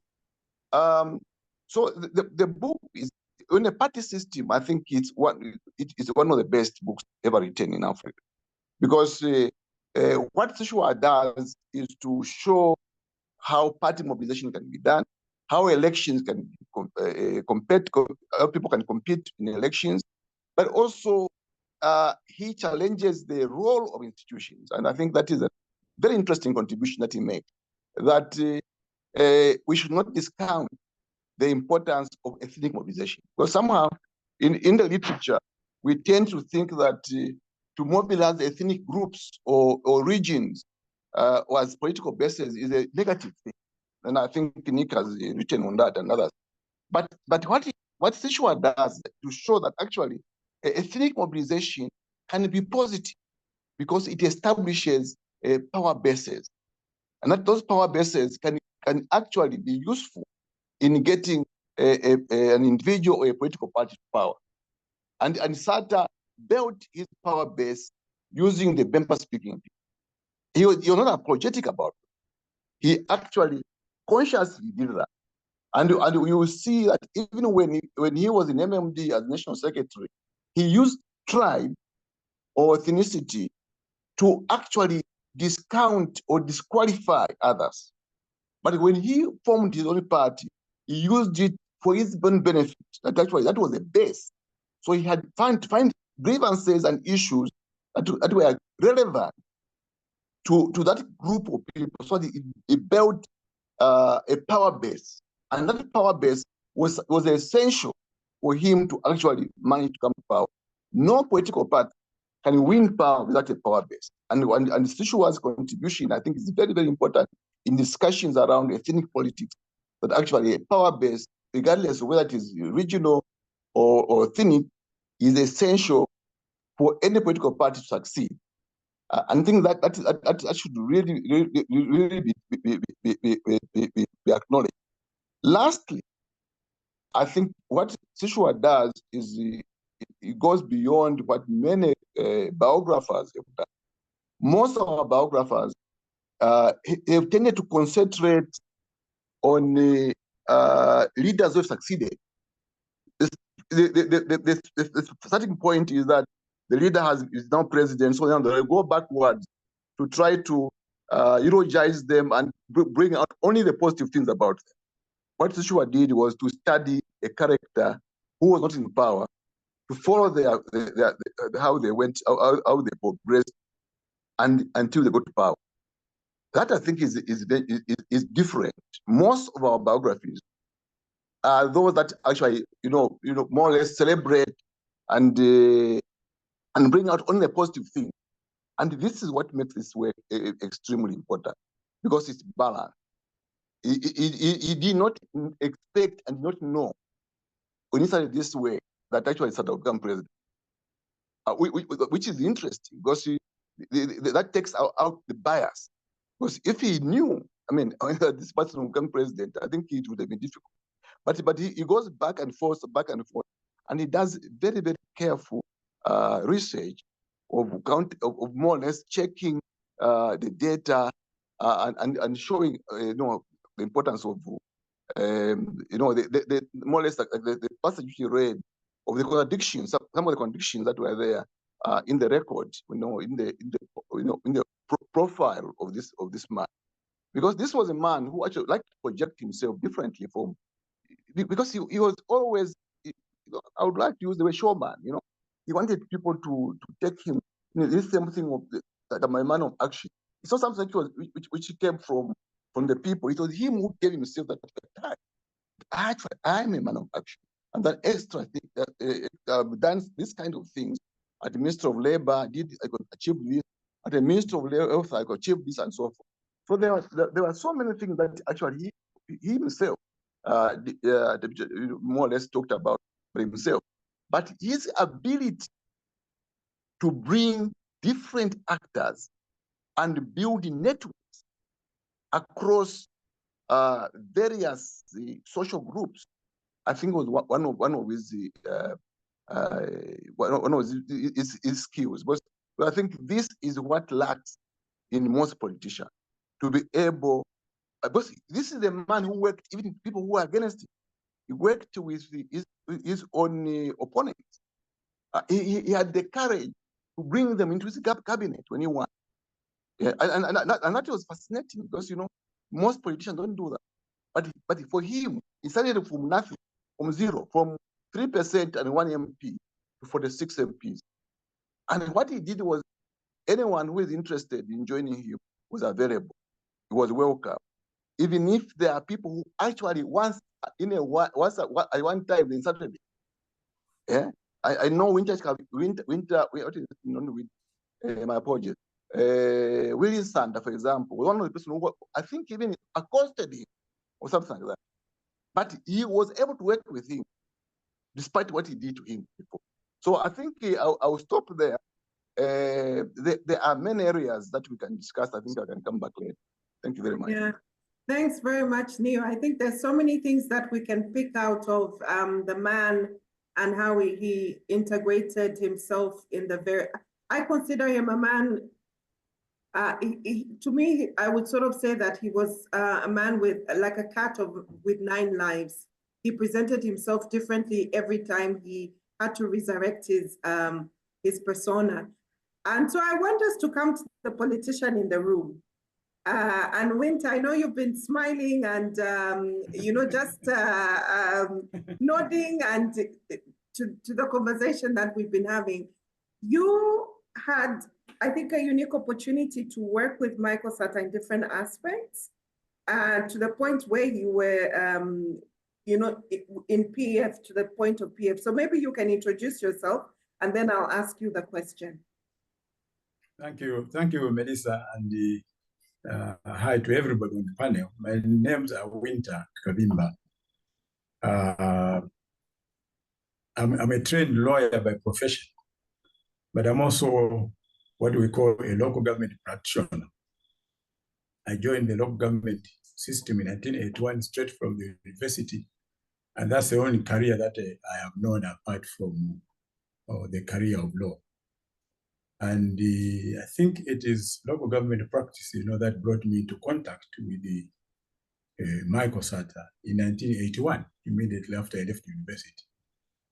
And I was able to relate to Michael Sata almost on a daily basis from 1981 up to 2014. So I find Sishuwa's book an extremely fascinating work of history. But not only that, it is also a manifestation which is very rare in Africa, very rare in Zambia, of courage. I was laughing to myself when I finished reading the book, how Michael Sata would have reacted to this book. I'm sure Sishuwa would have received a call from him, because he actually opens, you know, up his character, you know, or what we call in law, he throws Michael's character, you know, into question in many, many respects, but also endeavoring, you know, to tell us, you know, telling the people out there and the reader, you know, that out of this mosaic of Michael's character, you know, there are positives, you know, not only in terms of Michael himself, but also for the nation and the issues of party politics, nationalism, nation building, and everything. So he envelopes all that into this work of history. And like Professor Chisman has said, really, this is a must read for every Zambian that is interested in the history of this country, the past, the present, and probably the future. Thank You you said very you had a much. question for me, Melissa. Yes. The question is, so you interacted with him even to the point when he was, let's say, governor of Lusaka at some point. He transitioned into the MMD, and then you transitioned with him into politics, and you eventually became the Secretary General for PF. So you kind of had a quite close lived experience of this man that everybody would describe in so many ways. And if you had to take a sort of introspection and retrospection of this man's life and his work in all these aspects, what would you say are the key things that one would need to take away from this man's life, his politics, his persona, and how he was able to rise to the ranks of the 5th Republican president? Well, Michael Sata was many things, in one body. Like I've said, I first met Michael Sata in 1981. He was then not governor of Lusaka city. He was actually a councillor for Kablonga Ward. So I met Michael Sata right at the beginning of his career in politics.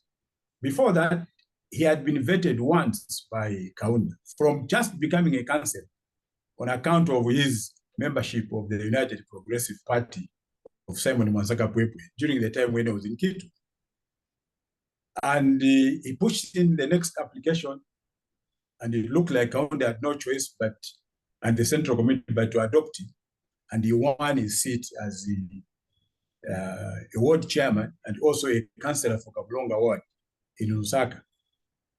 So Michael became a councillor, and in 1983, he contested, like Sishuwa shows in his book, he contested, the first of his parliamentary bids in Lusaka in Kabwata constituency, and he won.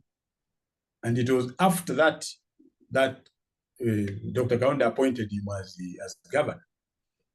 And I was also rising during that period in the legal department. So I was able to work with Michael Sata on almost daily basis, as governor, and on my part as legal officer and legal advisor to the governor's office until I became head of the legal department. Sata was governor. He left me in 1988, and after the 1988 election,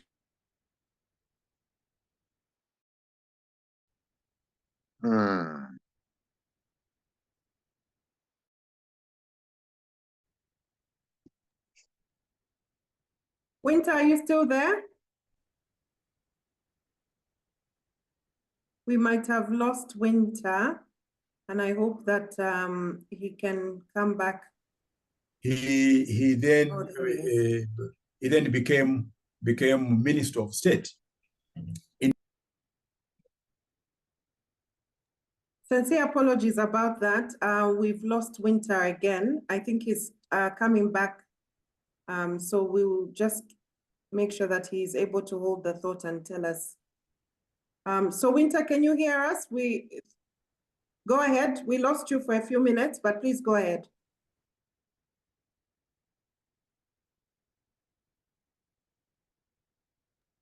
You're on mute, Winter, so you need to unmute yourself.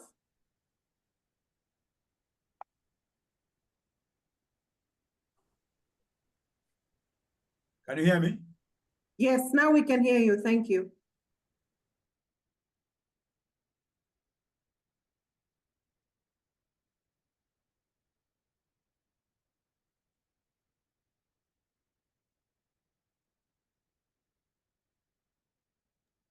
Winter, maybe you might need to turn off your video.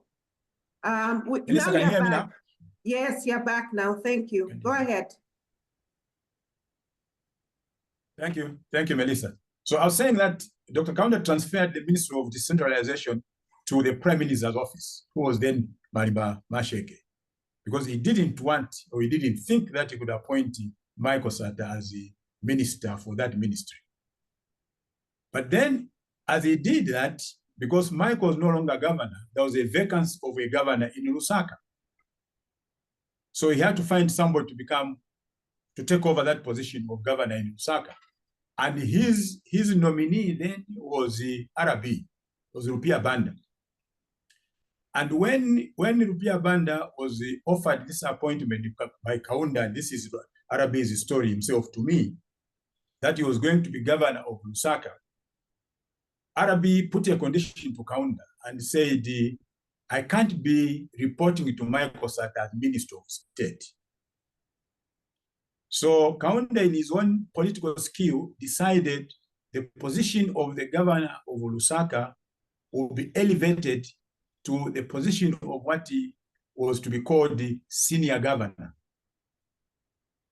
And the position of senior governor then became the equivalent, or it was at the same level as that of Minister of State. So Rupia Banda then was no longer reporting to Michael Sata, he was also reporting to the Prime Minister, just like the Minister of State.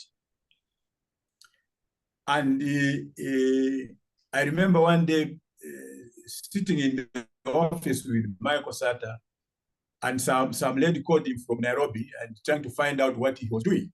And Michael said, well, I'm just a small minister now in the ministry, or over here in Zambia. So when he finished, talking, I said, what do you mean you're a small minister? He says, yes, Minister of State, what are you? I'm just a small minister. So I had to tell her the truth. So Michael was an interesting character. And what Sishuwa does in the book is to try to actually bring out this character, to all of us.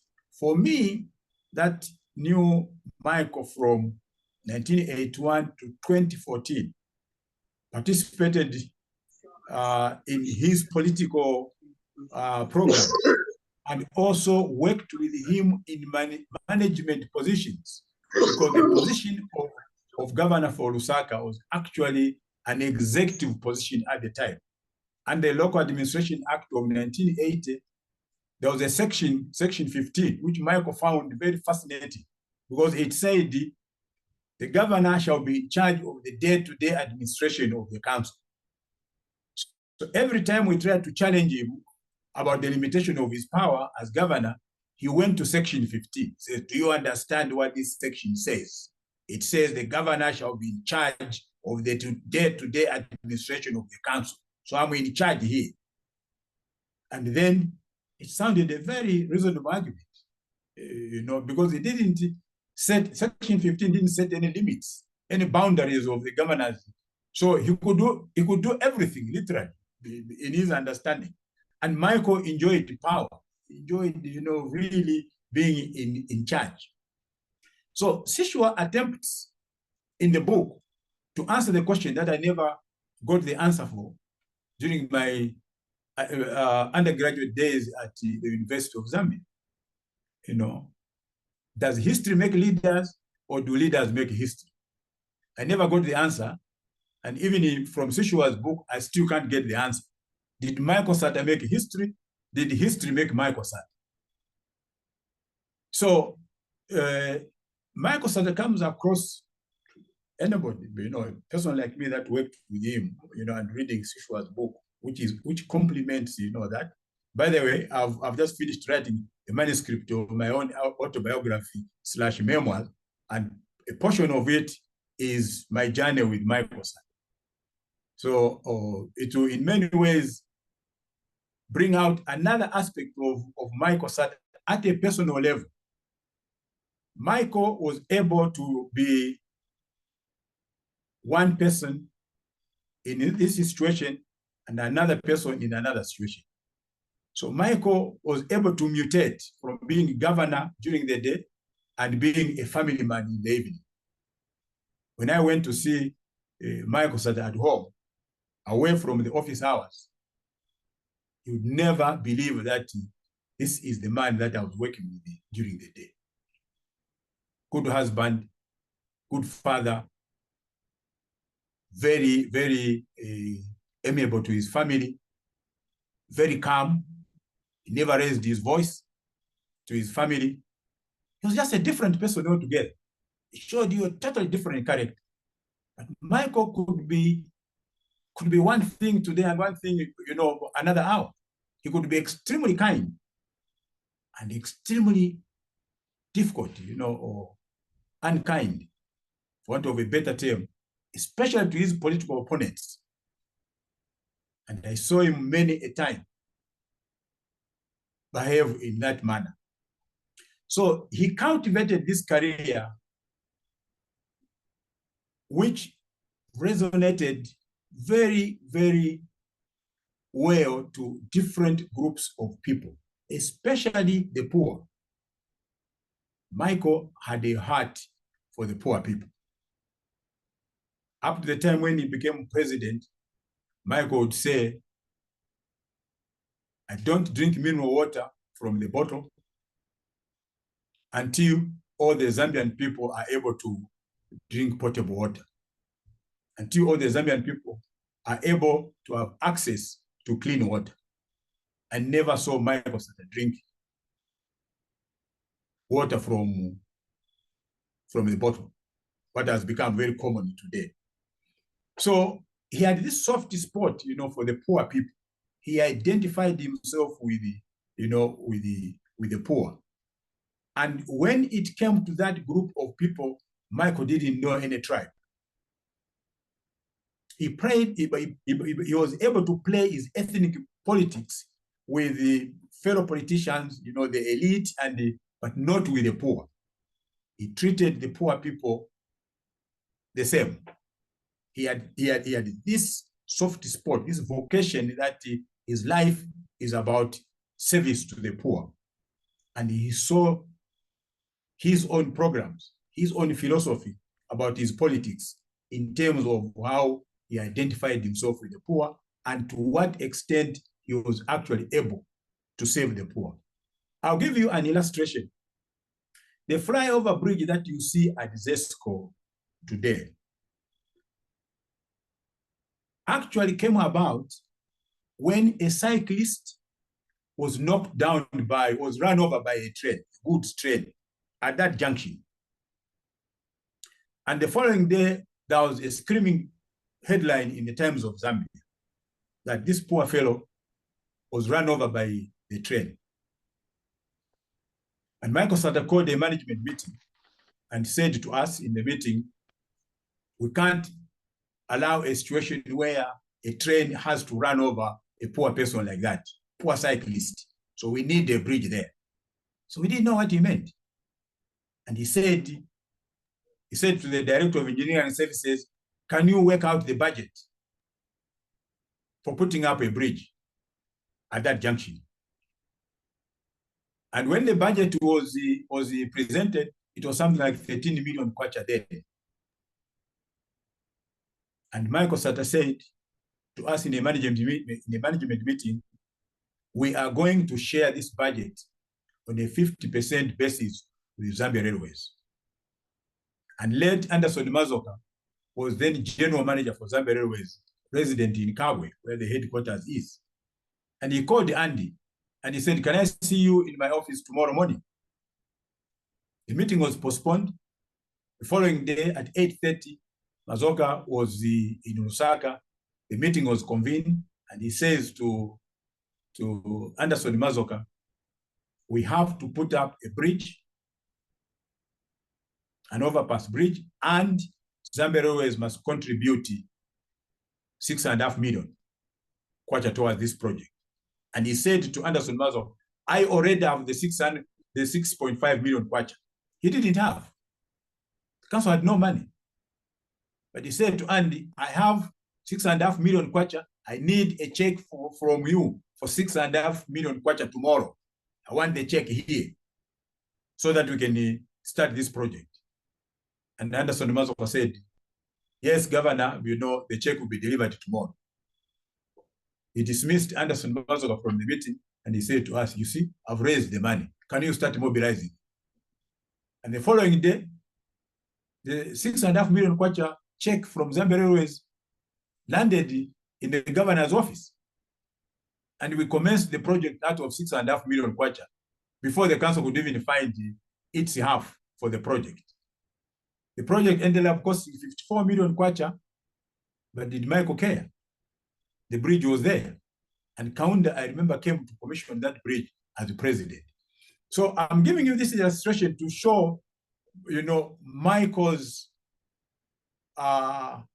spirit of identifying himself with it. He didn't know the poor fellow was run over by the train there, but he saw an opportunity, to build that infrastructure, which has changed the face of the city. So he was such a person, but also Michael could be very caustic. He could sometimes make very caustic, and dry jokes. He could be very annoying, at times.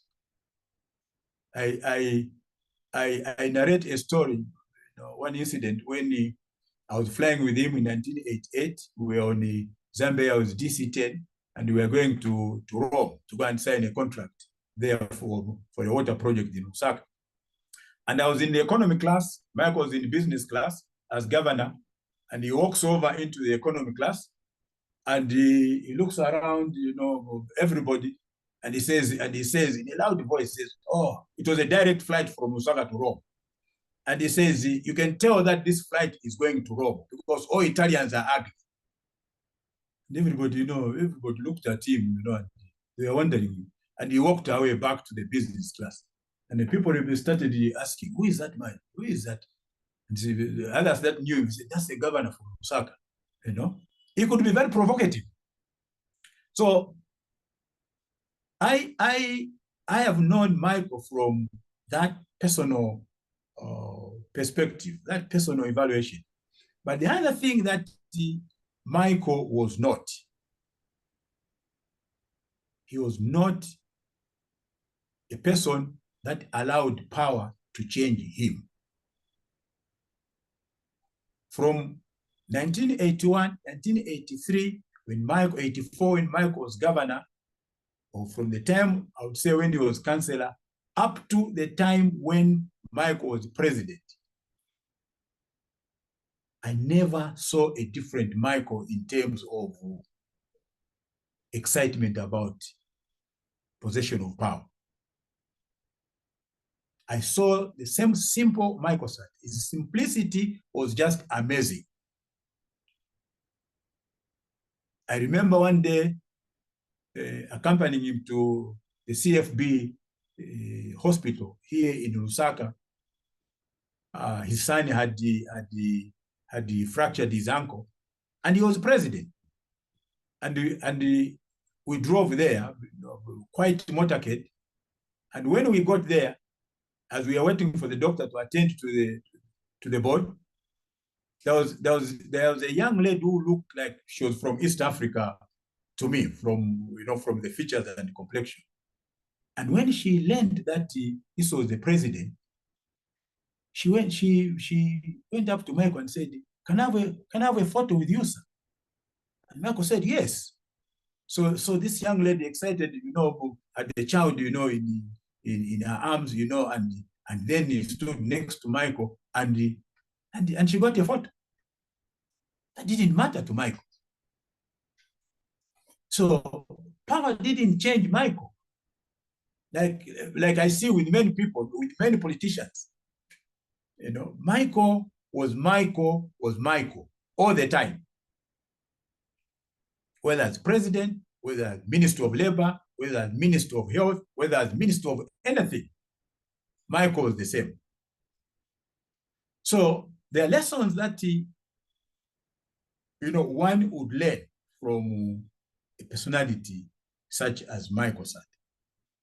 He certainly leaves a legacy in our politics, which will be very difficult for anybody to to compare themselves with. And Sishuwa does this country a great favor by threading Michael's life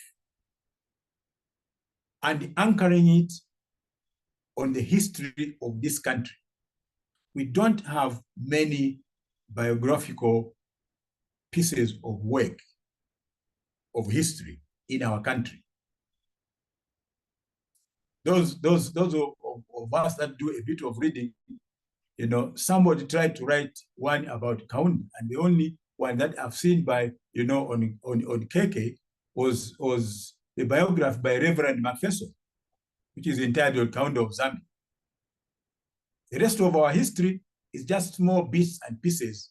You know, it doesn't speak, you know, to the personalities that have shaped the life of this country.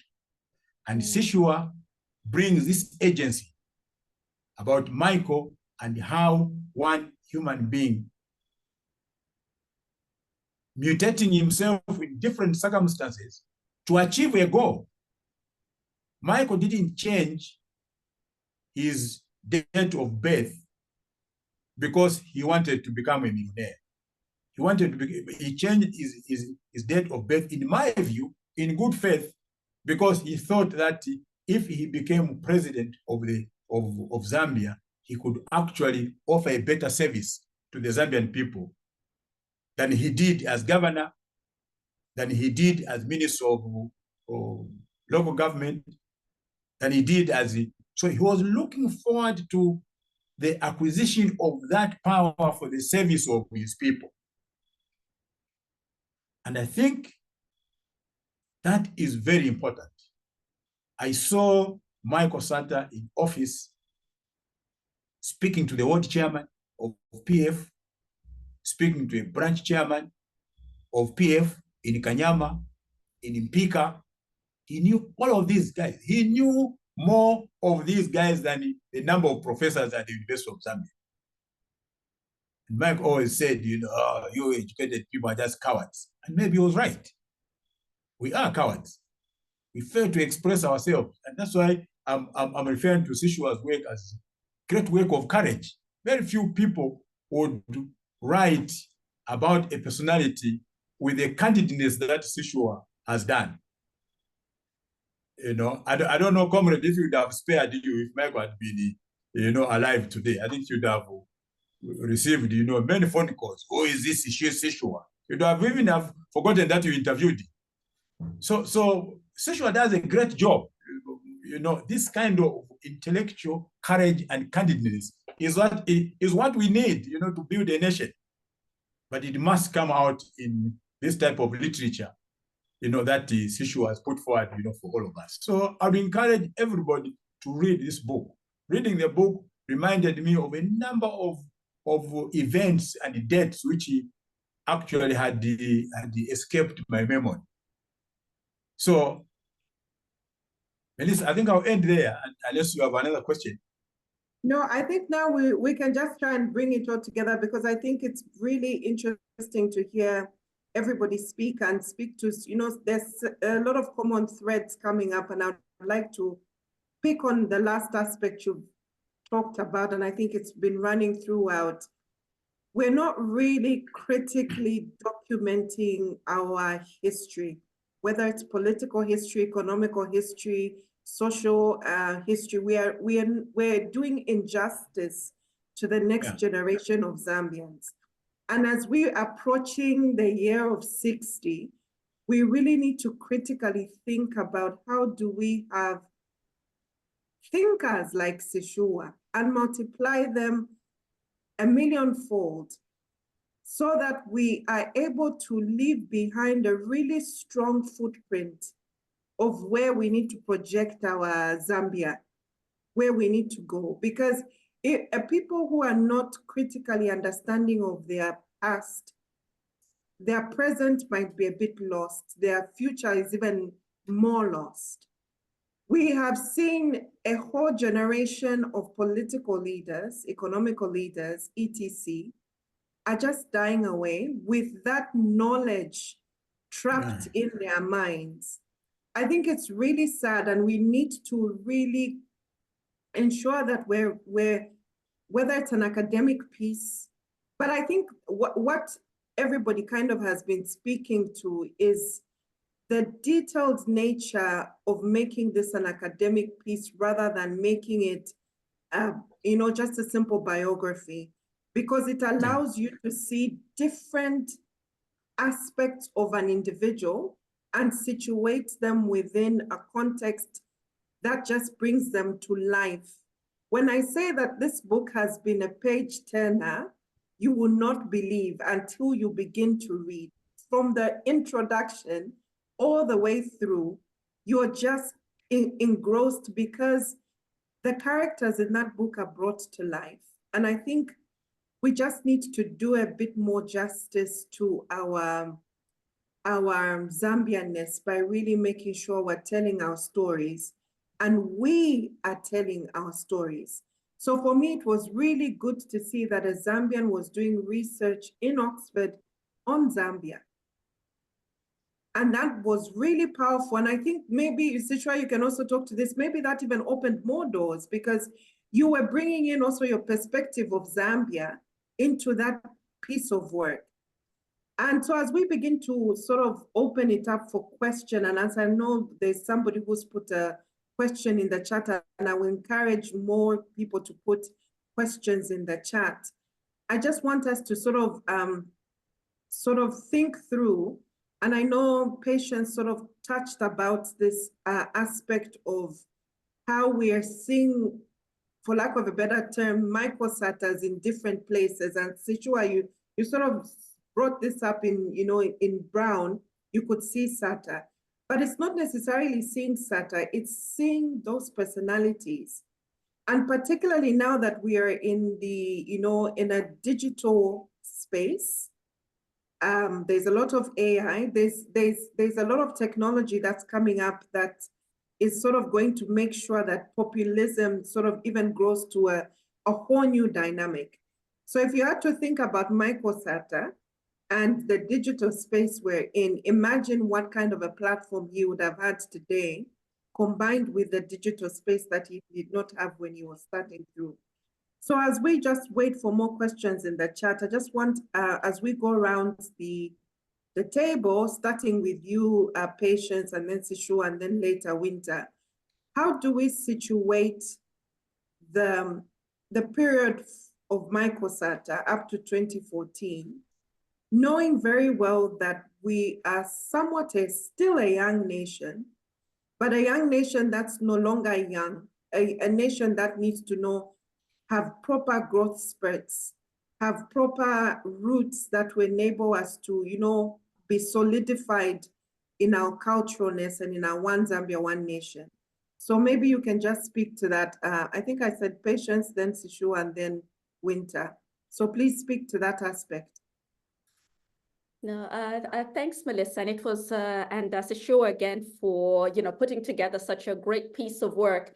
And Winter, it was fantastic to hear you speak about local governance, and I think this is where it becomes really quite interesting, thinking about the period within which Sata ascended to power was also the period within which local governance was gutted in terms of financing, when the country moved much more towards really quite harsh austerity politics. There was a lot of talk about, when I think about, just the period before he ascended to power, you had Rupiah Banda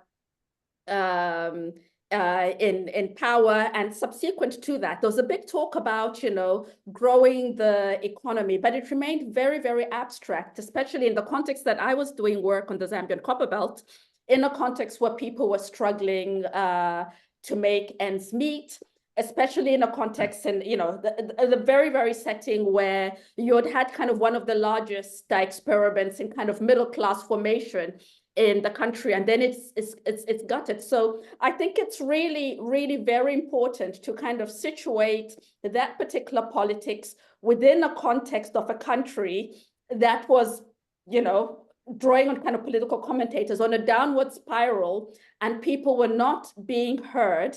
And you have a leader with these rhetorical performative styles who was able to communicate that and draw on that particular sentiment of people who felt the society had kind of lost its anchor.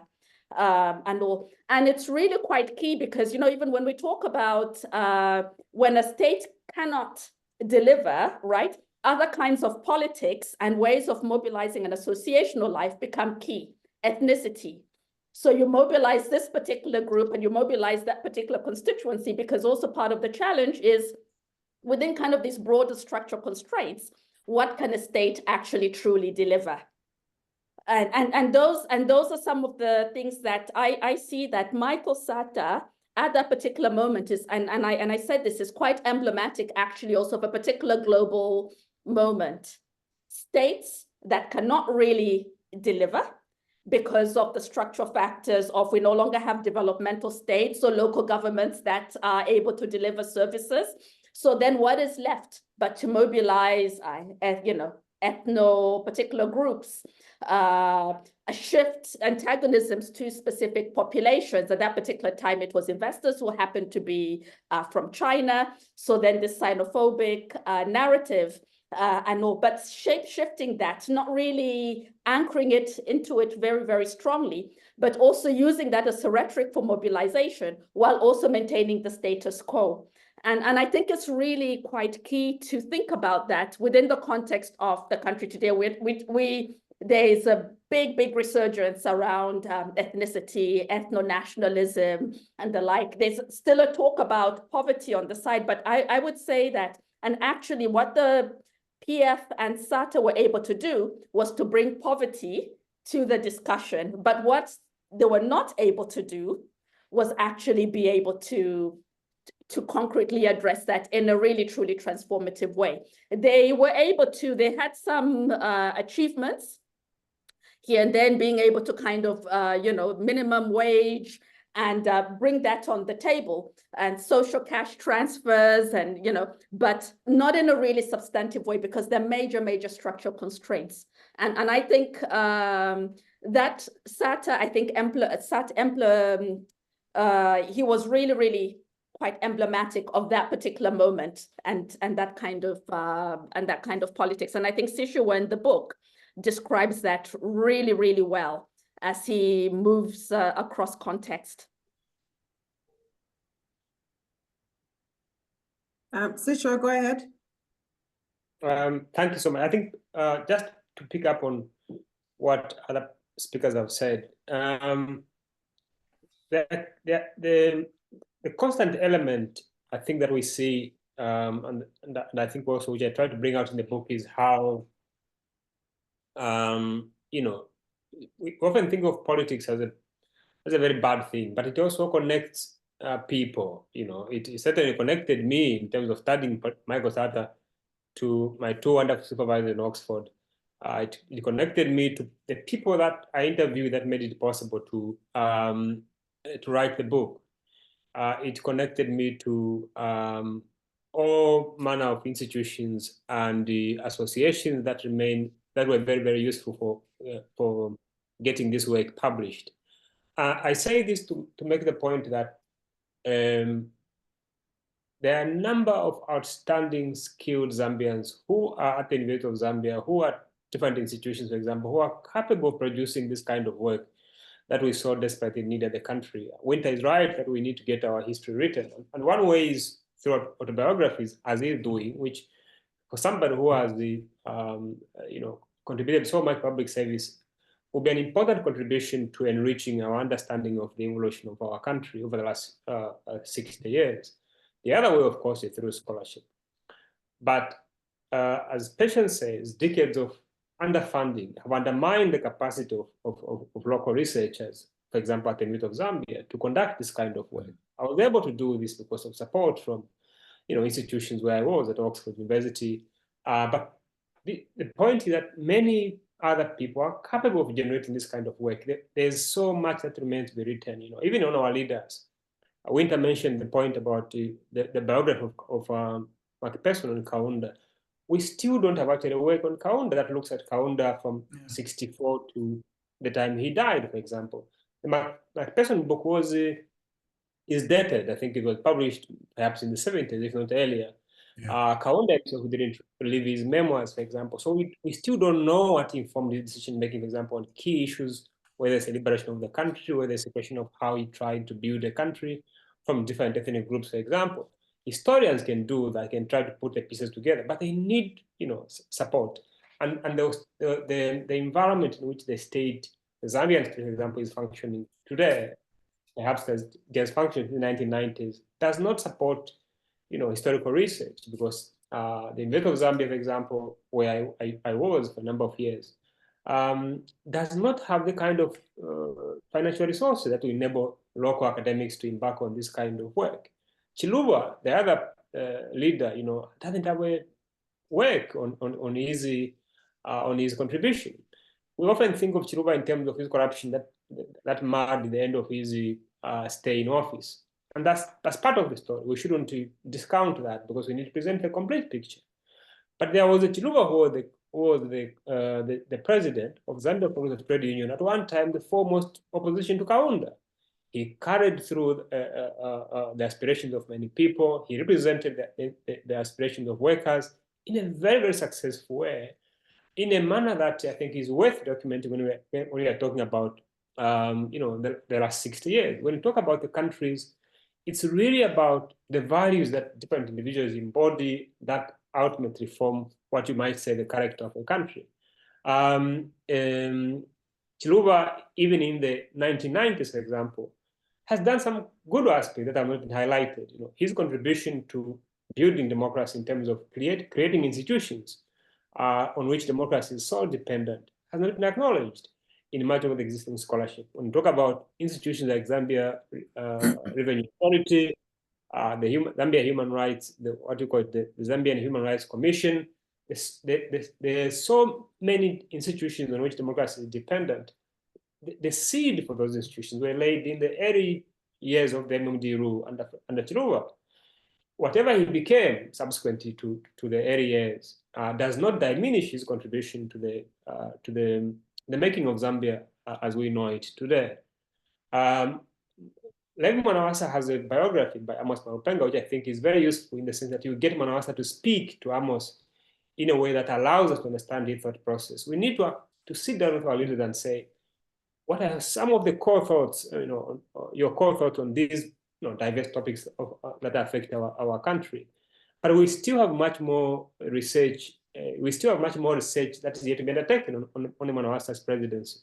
Rupiah Banda, as far as I know, does not feature at all, not even in journal articles, except as a footnote, maybe here and there. But this is somebody who also, like Michael Sata, had a long and distinguished career, starting with the Kaunda years. We often talk about Kaunda's success as a leader in terms of foreign policy, the liberation struggle, Zambia's role in international affairs. What we do forget, actually, he had people around him like Rupiah Banda, like Bernard Mwanga, who managed to rein in on some of his excesses and contributed vital ideas to the success that we often attribute to Kaunda.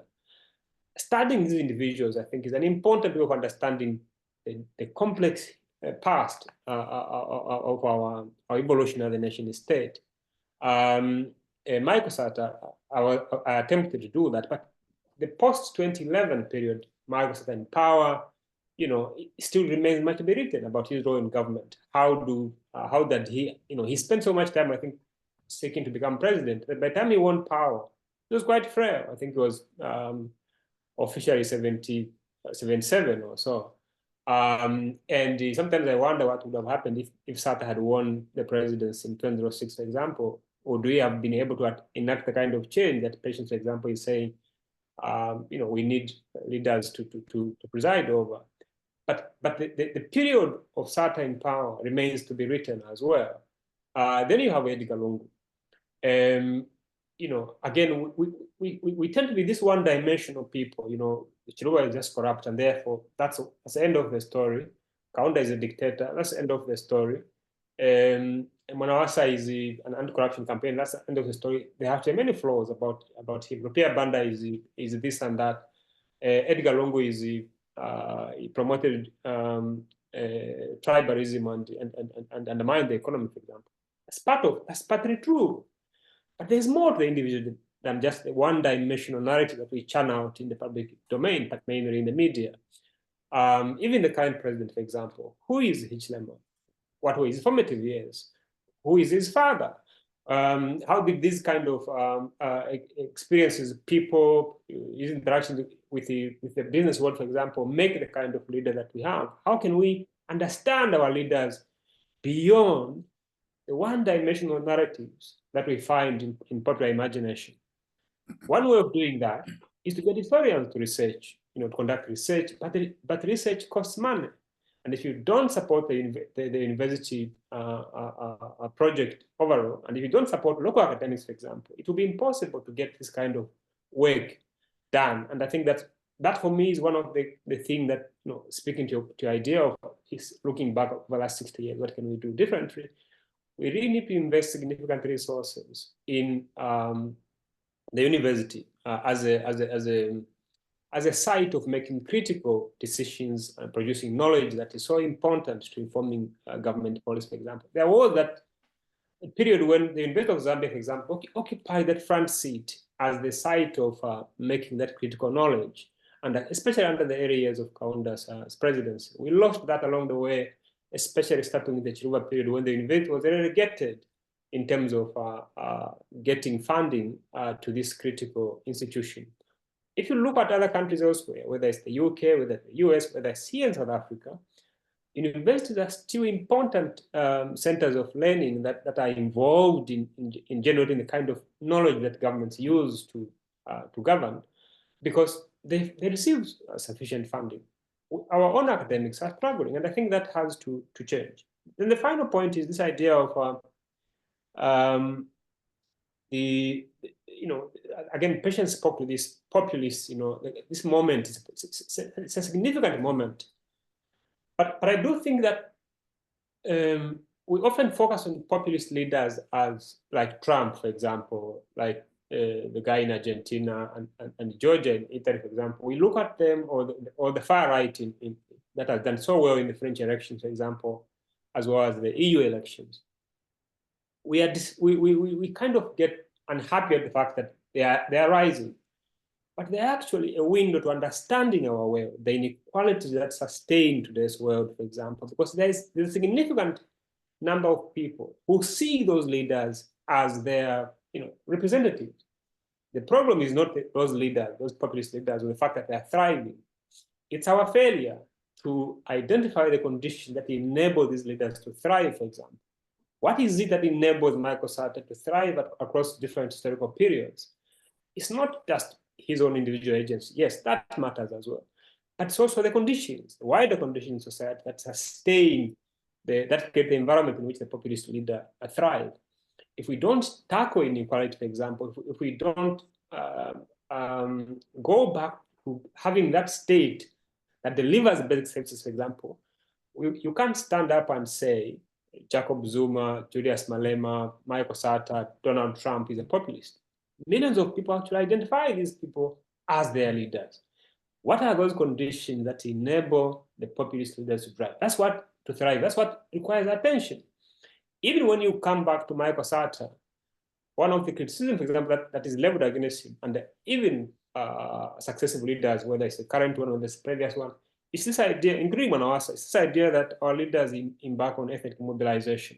Yes, it's true, they do that.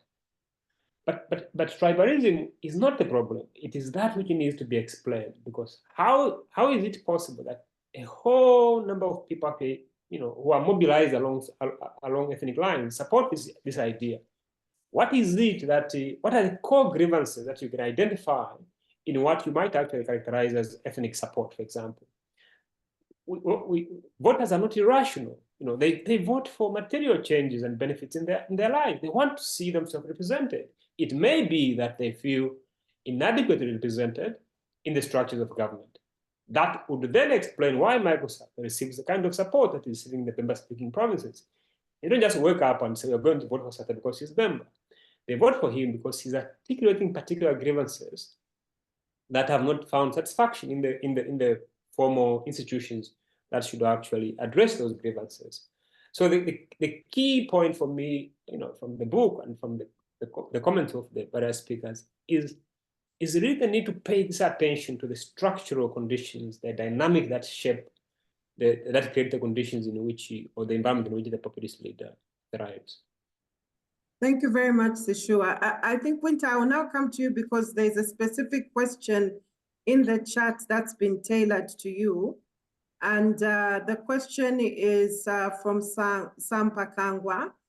And they're asking to say that Mr. Kawimba, as a person who was quite close to Michael Sata, one of those people who were close to Michael Sata, are there aspects in Sishuwa's book that you didn't know? Are there any surprises? If so, what are they? Okay, thank you, Melissa. I have read the book in fact, I've read it twice. I just wanted to make sure that, I've got, the roadwork of the book right, for this discussion, but also because it is interesting.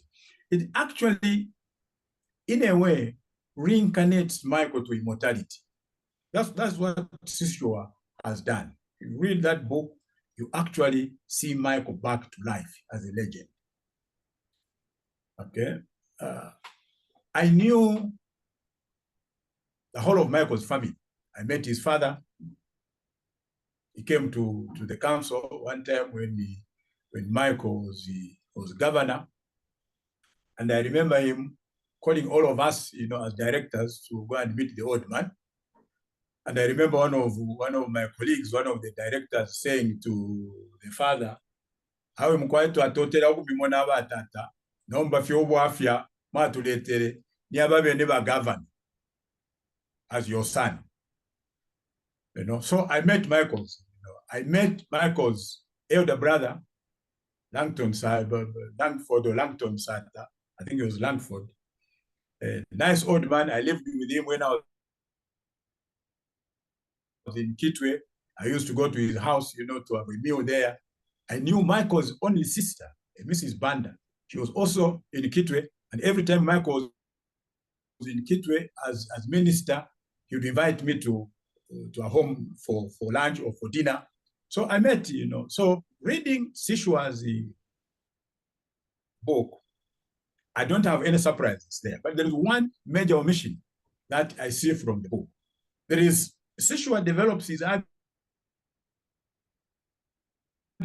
like Michael had an extremely plain-sailing career, especially when it comes to the construction of his political bases or political base, okay, which is ethno-Bemba based.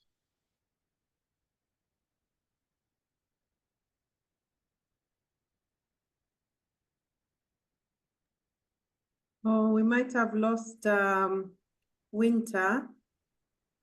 We hope that he can come back, because it was just such an interesting point that we've lost him. But I'm hoping that he can, his connection can be restored and he can come back to join us again. But Sishuwa, I think there are some questions. Stronghold. Oh, there he is. The election, the parliamentary election. We've lost him. So Sishuwa, I'll come to you because there are a couple of questions in the chat with regards, and unfortunately, Patience has had to leave, and Neo is having difficulties in connecting back to the session. But so there's a question here from Tandy Chihana, who is asking, considering the critical role of individual political leadership in the success of opposition parties, as discussed in your book, what do you believe are the essential qualities or strategies that future opposition leaders in Zambia and similar contexts need to adopt or should adopt to effectively challenge dominant party regimes?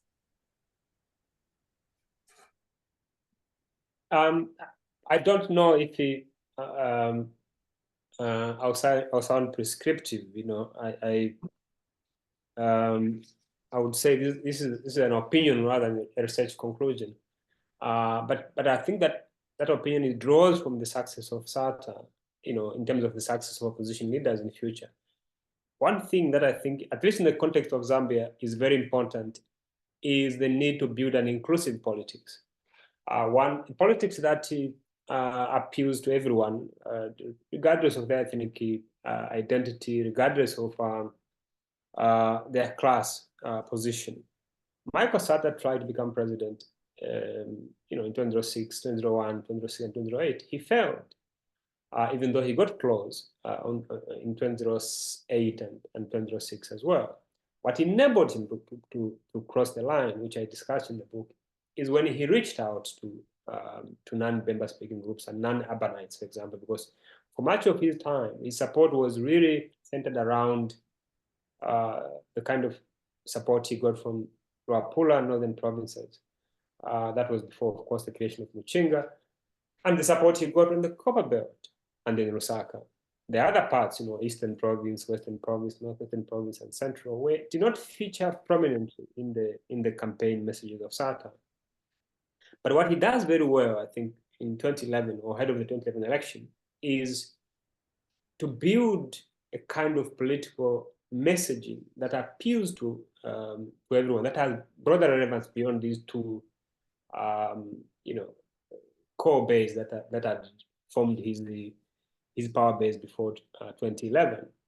And so opposition leaders, if they have to be successful, they have to build multi-ethnic coalitions, political parties that, you know, that appeal to a wider, you know, that have a national program, that appeal to people beyond one geographical region or one ethnic group, for example. I'm not saying that it's wrong to have a power base in relation to maybe a party being popular in one province or the other, but you need, in the end, to pull everyone together, and that's good even for stability and for peace. The other thing I think that opposition have to do is to build alliances with the you know, non-state actors, particularly civil society. Again, Sata was able to do this with the Oasis Forum around commonly held positions like constitutional reform. When presidents, for example, try to manipulate their stay in power by changing the constitutions so that they can perpetuate themselves in power or do things that are contrary to public opinion or public desires, the way to stop them is for the opposition and progressive social movements to come together, working sometimes with the opposition, you know, members in the National Assembly, opposition parties represented in the National Assemblies, to stop those kind of processes. The MMD tried to impose on Zambia a very unpopular constitutional amendment bill in 2011. What enabled that the success that the opposition were able to achieve in stopping the MMD was a synergy of civil society and the opposition. I remember the Oasis Forum, for example, worked closely with Michael Sata and his Patriotic Front party to stop the MMD, because in the end, civil society can, and they do indeed make a lot of noise about how bad some of these proposed amendments are. But in the end, it's the MPs who go to Parliament and have to oppose this kind of proposals. But the MPs sometimes have to be persuaded to actually see that the whole country, or at least much of it, is opposed to this kind of changes. Even within the dominant party, the MMD, for example, if you look at 2001, for example, Chiluba tried to change the constitution. What stopped Chiluba was a combination of opposition from civil society, that they and pressure from outside, from within the MMD, that then combined to deal a decisive blow to his plans to change the constitution. So opposition parties, you know, should build, should try to build an inclusive politics that pulls everyone together, regardless of their ethnic identity or class position. They should build alliances with not just with other opposition parties, but with social movement, particularly civil society, because they are also an important stakeholders, especially in relation to consolidating democracy, because if you have an incumbent who tries to change the constitution so they can perpetuate themselves in power, whether it's extending presidential term limits or removing popular clauses or refusing to include them in the constitution, that is entirely self-serving. What you want is a scenario where a leader is elected by the majority, preferably over 50%, so that they don't spend a significant part of their time in government trying to build a kind of power base that the voter denied them. If you look at Manawasa's first term, for example, he spent so much time trying to build the kind of support that he didn't get in 2001, because he received about 29% of the national vote. And even though he grew that up to about 42% or so, much of his first term in power was spent on trying to co-opt people from the opposition, trying to get himself some kind of political realignment that would have enabled him to become the national leader that the mandate that he got from voters didn't provide him. So when you have a popular clause like 50% plus one, for example, it prevents these kind of scenarios where a leader has to spend so much time building this kind of power base. But if you have a leader then who says, oh, we should get rid of this one, the only way to stop such a leader is for the opposition and civil society to work together to protect democratic gains. Thank you very much, Sishuwa. So maybe, Winter, you can finish your response to the question. Are you able to hear us? Thank you, Melissa. Yes, I can hear you. Can you hear me? Yes, we can hear you. So just go ahead and finish your response to the question. Thank you.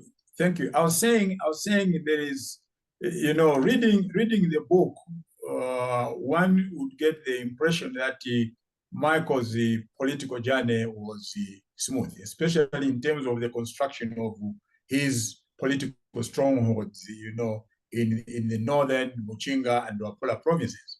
So I was trying to highlight one event, which was very important in Michael's political career, and which actually goes to show that Michael was just a man of flesh and blood.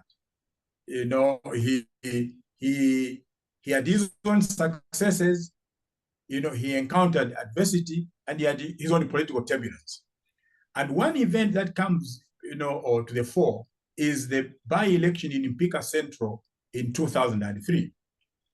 The by-election arose as a result of the nullification of the election of the MMD candidate, Mateo Mwava, in the 2001 election. That election was contested by one of the candidates, and in 2003, the High Court nullified that election, and Mateo Mwava was declared not to have won that election.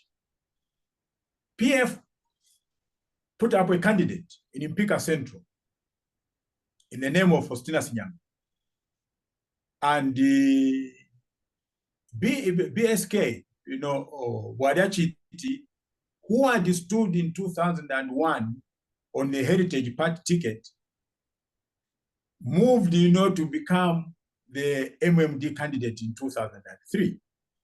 Now, Mpika Central, that is the constituency in which Chitulika village, which is Michael Sata's village, the village that was headed by his father, and one of the largest villages in Mpika district. That's where it is located. And Michael went to campaign for the PF candidates in that by-election, and he lost heavily. He suffered a heavy loss in his own village. So you can see that, as he was constructing his strongholds, he had his own difficulties, his own failures, and his own pitfalls in doing that. So I think Michael's caricature would be complete with that kind of event that defined his humanity. That Michael had successes, he also had failures. Because you can imagine, and I remember Michael coming back from that election really looking humiliated, that he didn't believe that he could lose an election in the district of his birth, and over and above that, even in his own village. So this is a lesson, to politicians, and comrade, I agree with you that politicians need to construct these broad-based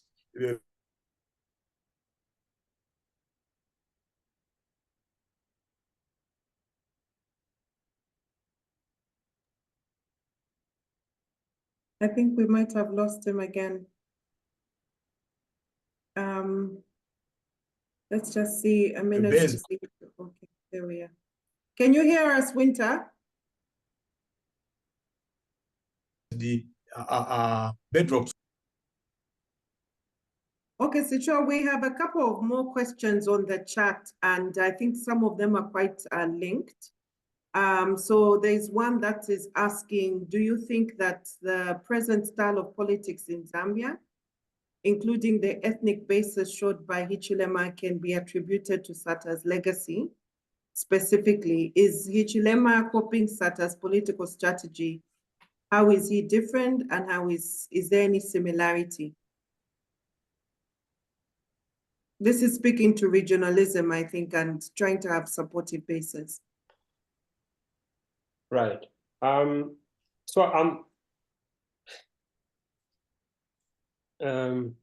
question. I'm reluctant to share opinions outside research conclusions, especially when we are launching a book that is a product of proper research. I understand the temptation, for me, even myself, to comment on some of these questions, because there are two Sishuwa. There's a Sishuwa who is a scholar who engages, who draws inspiration from the world of scholarship, and produces this kind of work like the one that we are launching today. Then there is the Sishuwa, who is a political commentator, who shares opinions in newspapers, sometimes controversial, sometimes unpopular opinions, but opinions nonetheless, like anybody else, who benefit from the idea that public intellectuals can also participate in public debate and take positions on clear subjects and sometimes controversial. That's very different from the researched position. So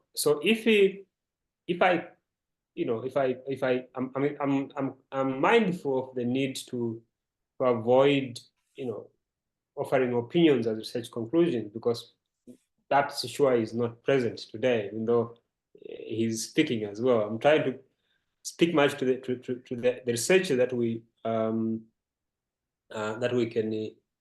prove, and that I think is discussed in the book. The question, one of the questions that I think I saw there, which I can speak to, is this idea of Sata's legacy. What did he do when he became president? And as I said, there's a room for more research on this. But what I try to do in the book toward the end is to have some discussion on some of the key policy proposals that Sata had suggested or written on when he was in opposition. So how did he actually perform when he was in power? One of the key campaign planks for Michael Sata and the PF January before 2011 was the promise of a new constitution within 90 days. They promised that, unlike the MMD, they would deliver what was called a people-driven constitution, whatever that meant, within 3 months of being in power.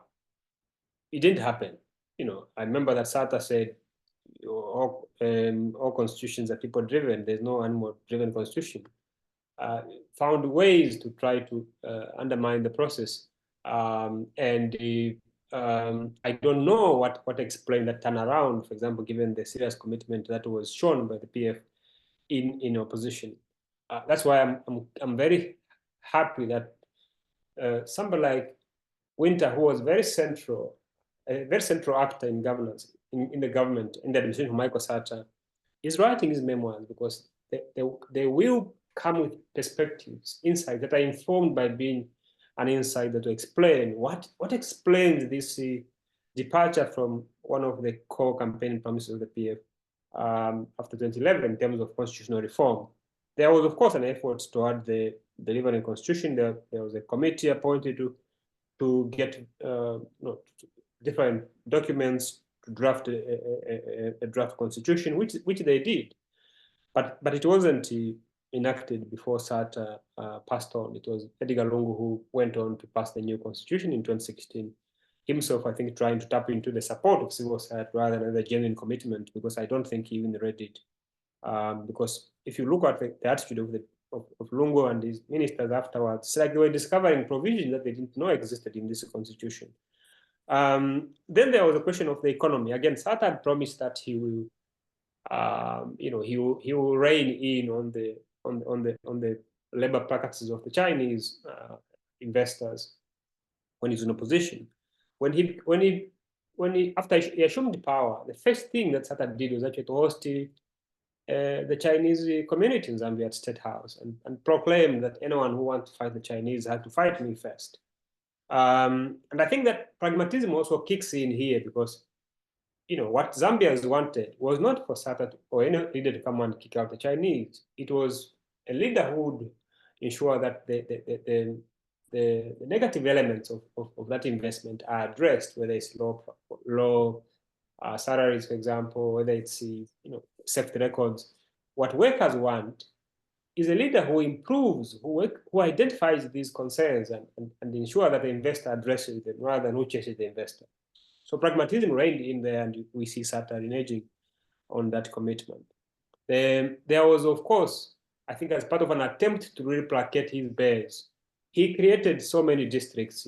I lost count at one time after 2011. He effectively started mimicking God. Let there be a province, and there was a Muchinga. Let there be a district, and there was this and that. But these districts cost money. Where do you get that money? You go and borrow money.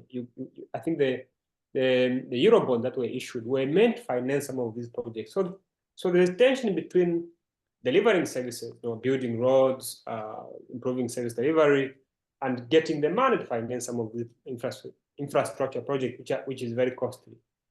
Part of the debt that Zambia began to accumulate after 2011 was really meant to finance these things. But we need more research to understand actually the impact of that, or whether or not some of our debt challenges can be traced back to some of these decisions that were made at the time.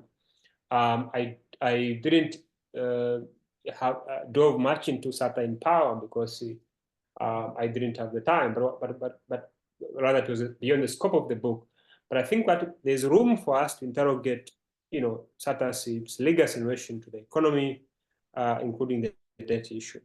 On decentralization, again, Sata and the PF promised to deliver decentralization. But the kind of decentralization we saw was not the one that, Winter is an expert of. And what we saw was centralization from the State House. Again, this is consistent with his successors and predecessors, where the incumbent is the one that tells you what to do. Even now under the CDF guidelines, for example, we still have the state having an overriding influence on what happened at the periphery. If you are really enacting devolution, you have to look at the Kenyan example, where you have counties making decisions on issues that really affect them. I'm not sure that that was a success as well on the PF, but we need more research on that.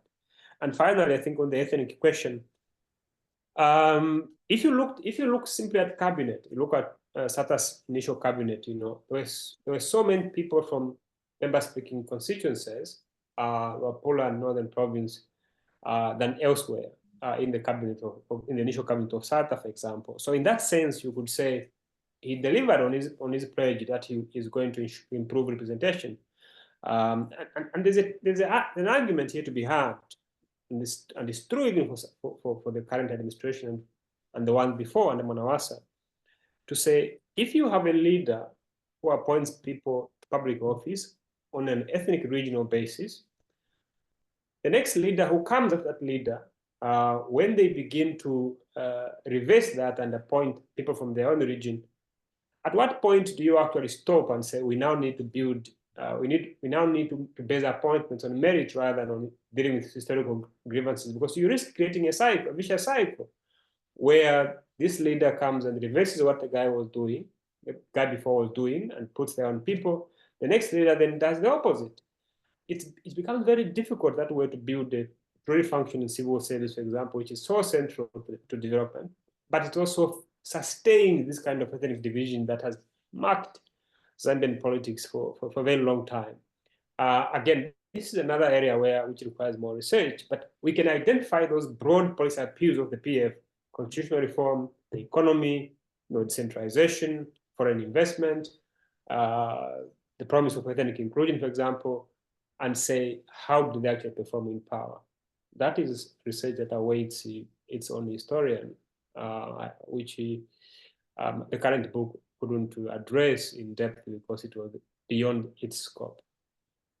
Fantastic. Thanks, Sishuwa. I think if the audience will allow us, there's more questions in there that are interesting.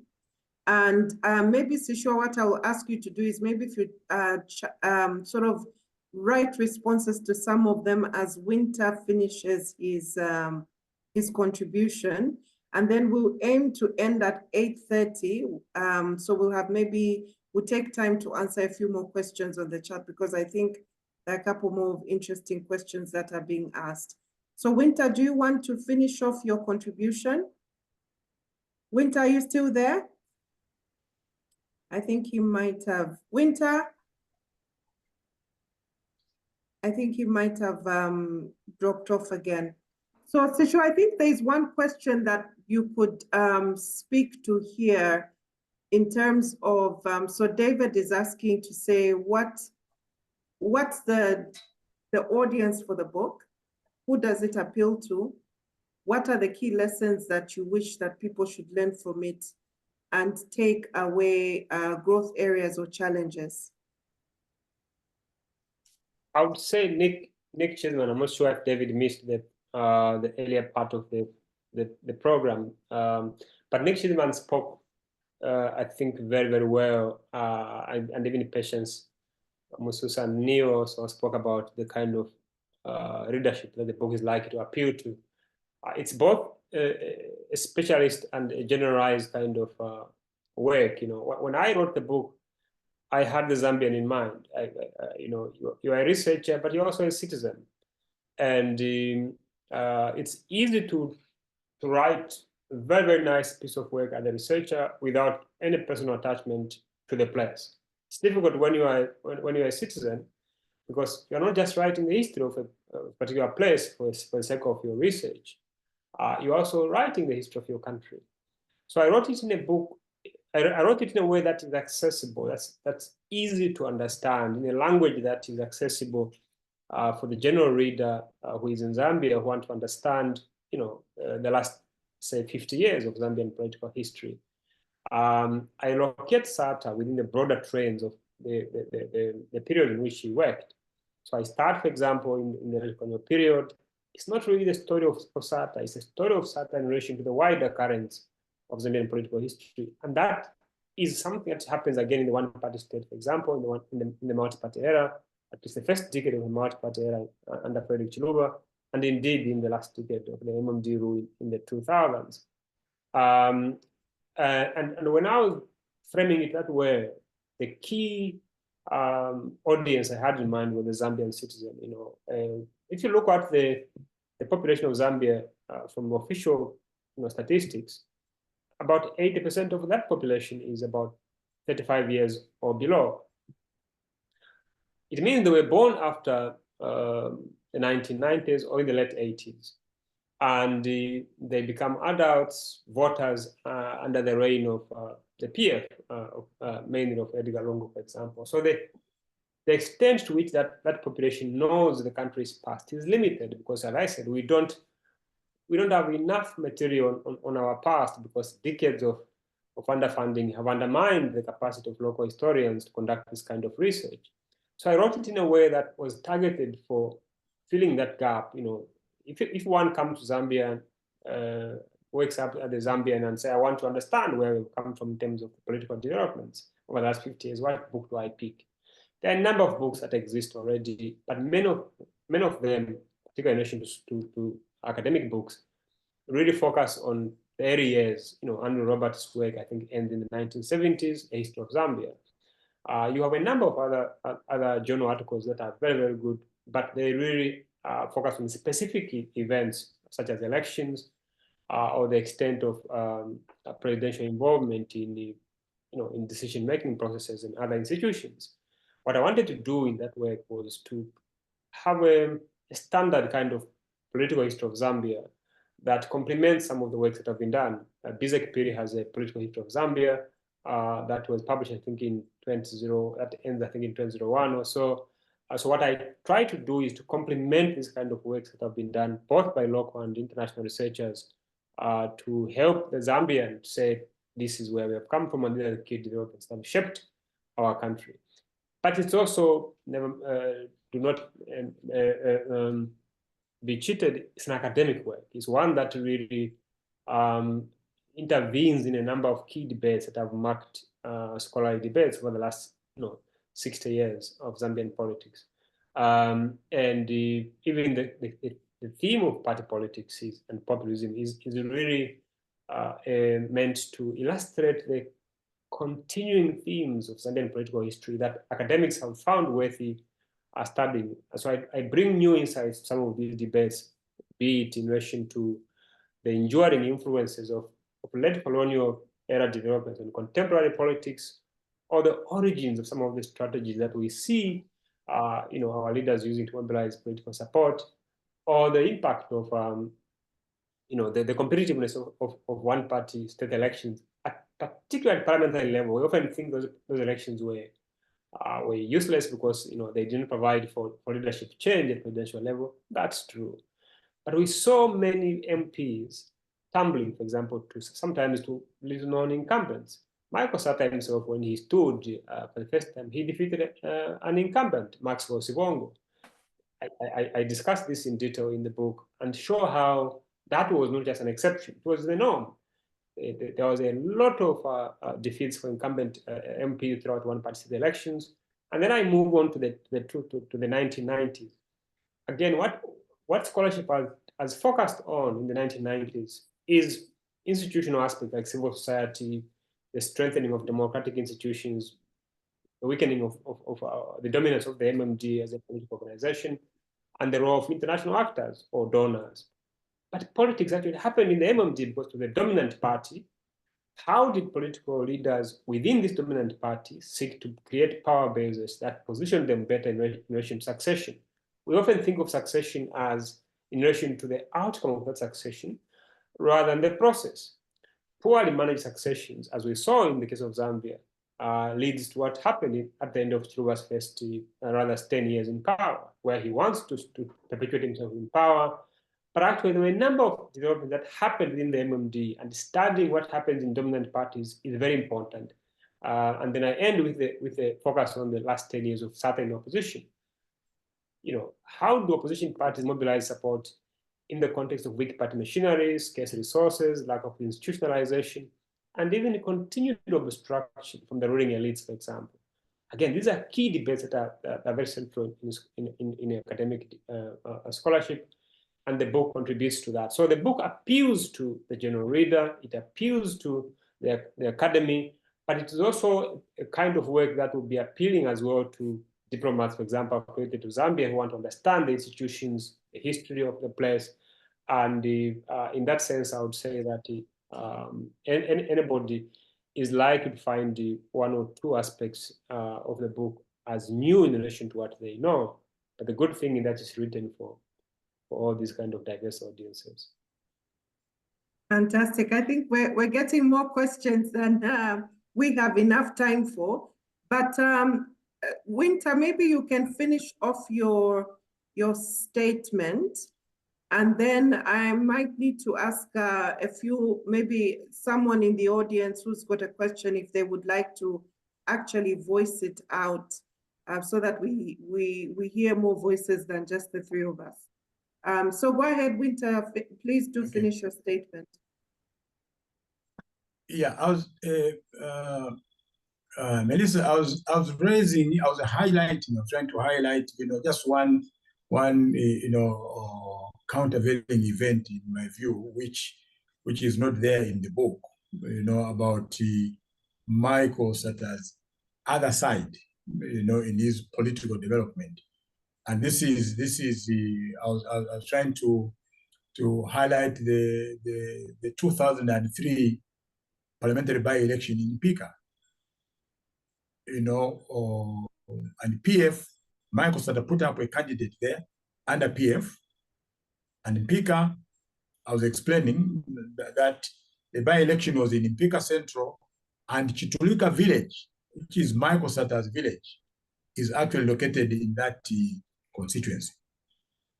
To show that Michael's construction of his power base was not as obvious as it seems to come out in the book, you need to look at that event, because Sata put up a candidate there, and the MMD put up a candidate there, and Michael went and spent days on end campaigning for his candidate amongst his own people, and he suffered a crushing defeat. He came out humiliated and disappointed, and probably thought he's been rejected by his own people. So that particular event actually shows you that Michael was just another human being who faced, successes and failures, and the defeats in his political career. And I think that's important to understand, so that Michael is not projected as someone who is invincible or was invincible, in his life, in his political career. If we don't understand these other aspects. But the other thing that I would like to point out, is the binary in Michael's populism. Sishuwa brings it out very well. How Michael, was populistic and spoke to different constituencies and understood the desires and the ambitions and the expectations of different constituencies. And he was able to get into the minds of those groups and get them onto his side, mobilize them onto his side. But Michael also used populism against, his opponents in politics. He actually characterized them. I mean, the politics of name calling that we are talking about today, Michael was part of the tactics of this type of politics. He didn't spare his political opponents when it came to characterization of those that were opposed to him. I'll tell you an incident. In 1995, when Michael was vying for the national secretary position in the MMD, one of the candidates, who was actually the favorite of Chiluba's, was Chitalusamba. And I remember picking up some delegates from Northern Province who were accommodated at the University of Zambia, driving them in my vanette to the Mulungushi Conference Center, for the conference. And I remember them saying to me, if Chitalusamba thinks that he can stop Michael Sata from becoming national secretary, he must be joking. And we know that he has been sponsored by Chiluba, and will not allow him to do that. When Chitalusamba walked into that conference hall, everybody booed him, and he was finally forced to withdraw from that race. Because Michael had mobilized him, and his message was that Chitalusamba wants to split votes between him and myself to allow, a non-member to win. And the delegates from the north, from Muchinga, from Rapula, bought into that argument. And when Chitalusamba withdrew from that race, it was plain sailing for Michael, and he won, that election, with a landslide. So Sishuwa obviously raises, and he points out a very interesting incident about Maxwell Sibongo. When Michael was, walked into his shop in Chilenje and literally bought all the essential commodities there, distributed them amongst his supporters as they cheered. Because under UNIP, you couldn't go out there and start calling your friend, your opponent names. And when Sibongo arrived in the shop, we thought maybe he had been robbed because the shop was almost empty. And Michael had bought everything there, sugar, cooking oil, and the bread and everything. So Michael knew how to play this binary of his populism, speaking to the issues that affected the poor people, the constituency that he was mobilizing, which he knew was in the majority, and also use it against his opponents, in politics, and show them that, look, these are stumbling blocks in my journey to saving you. And that's exactly what he was saying to the delegates, during the MMD convention in 1995. Okay.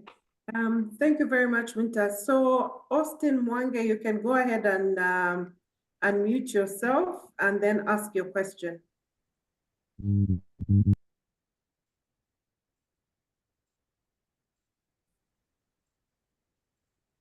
you hear me?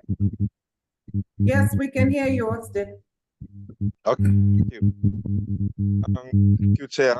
Just have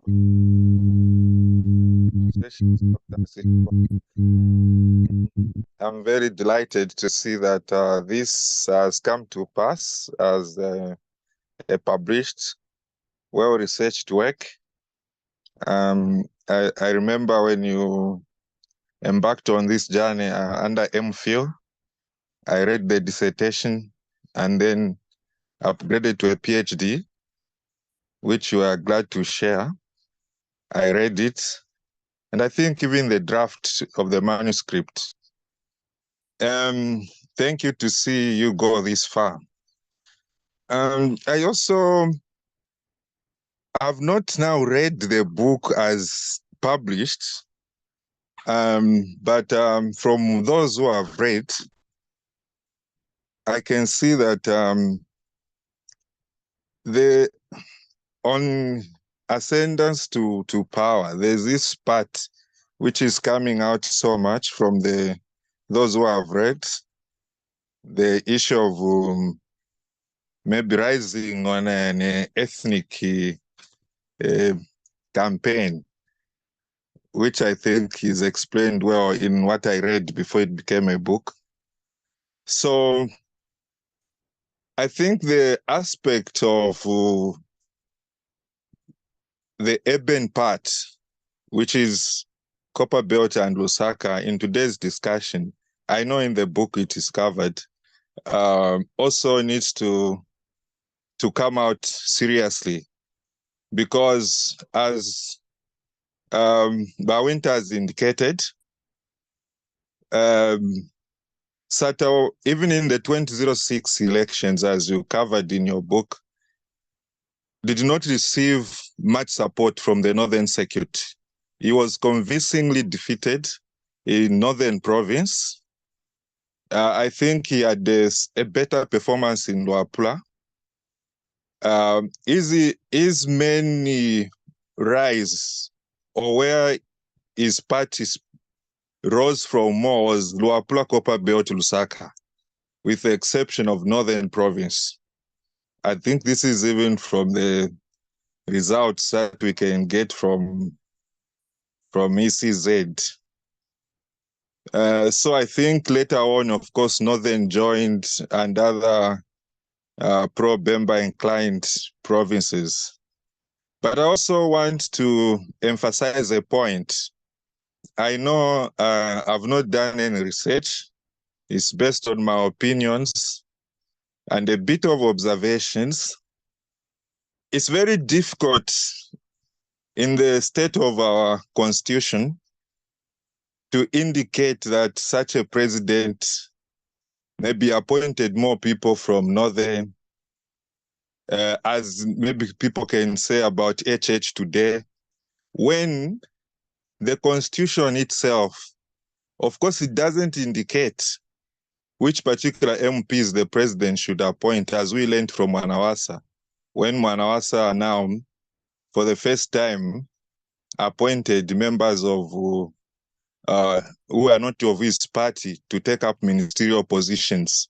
But Zambians actually forget that our constitution mainly I think it's a party that wins power, that forms government, and from its MPs, they appoint ministers.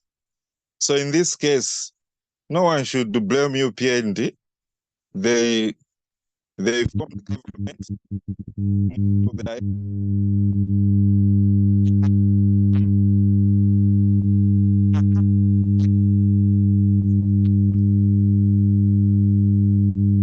Austin, we're unable to hear you.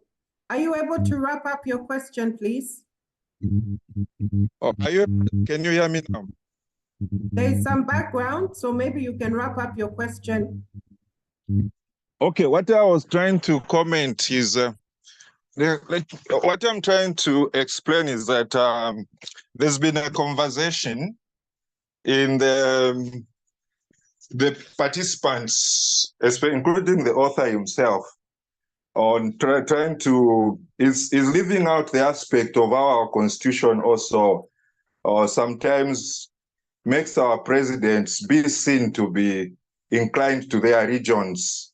So that also needs to come out, because me as a researcher, I would also think on the number of those positions for nominated member of parliament, maybe that's where people can think. But if it comes to our constitution allows, if you win, that you are just in Lusaka and all your members are from, that's the thing. But the question now, a scientific question is to my friend and brother, Sishuwa, is qualitative research has its major weaknesses of biasness, because you are going to interview people who give you their own opinions, which will be documented as research.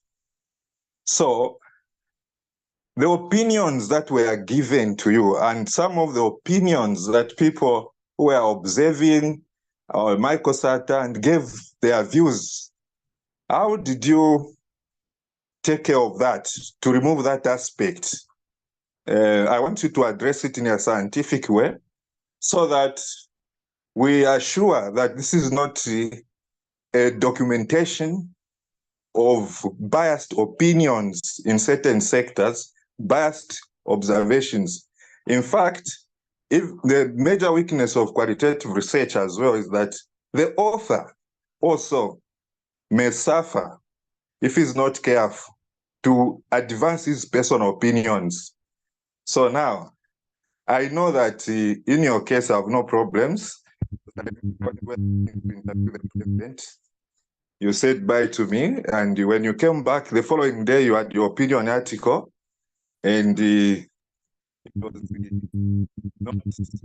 Mr. Austin, I think you might have put your question across, and for the sake of time, maybe we can allow Sishuwa to respond to the potential of recall biases in qualitative research and the potential for how do you ensure that you're controlling for confounding aspects with regards to bias.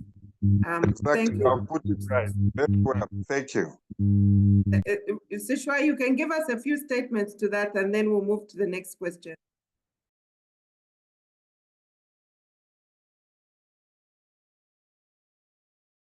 You're on mute, Sishuwa.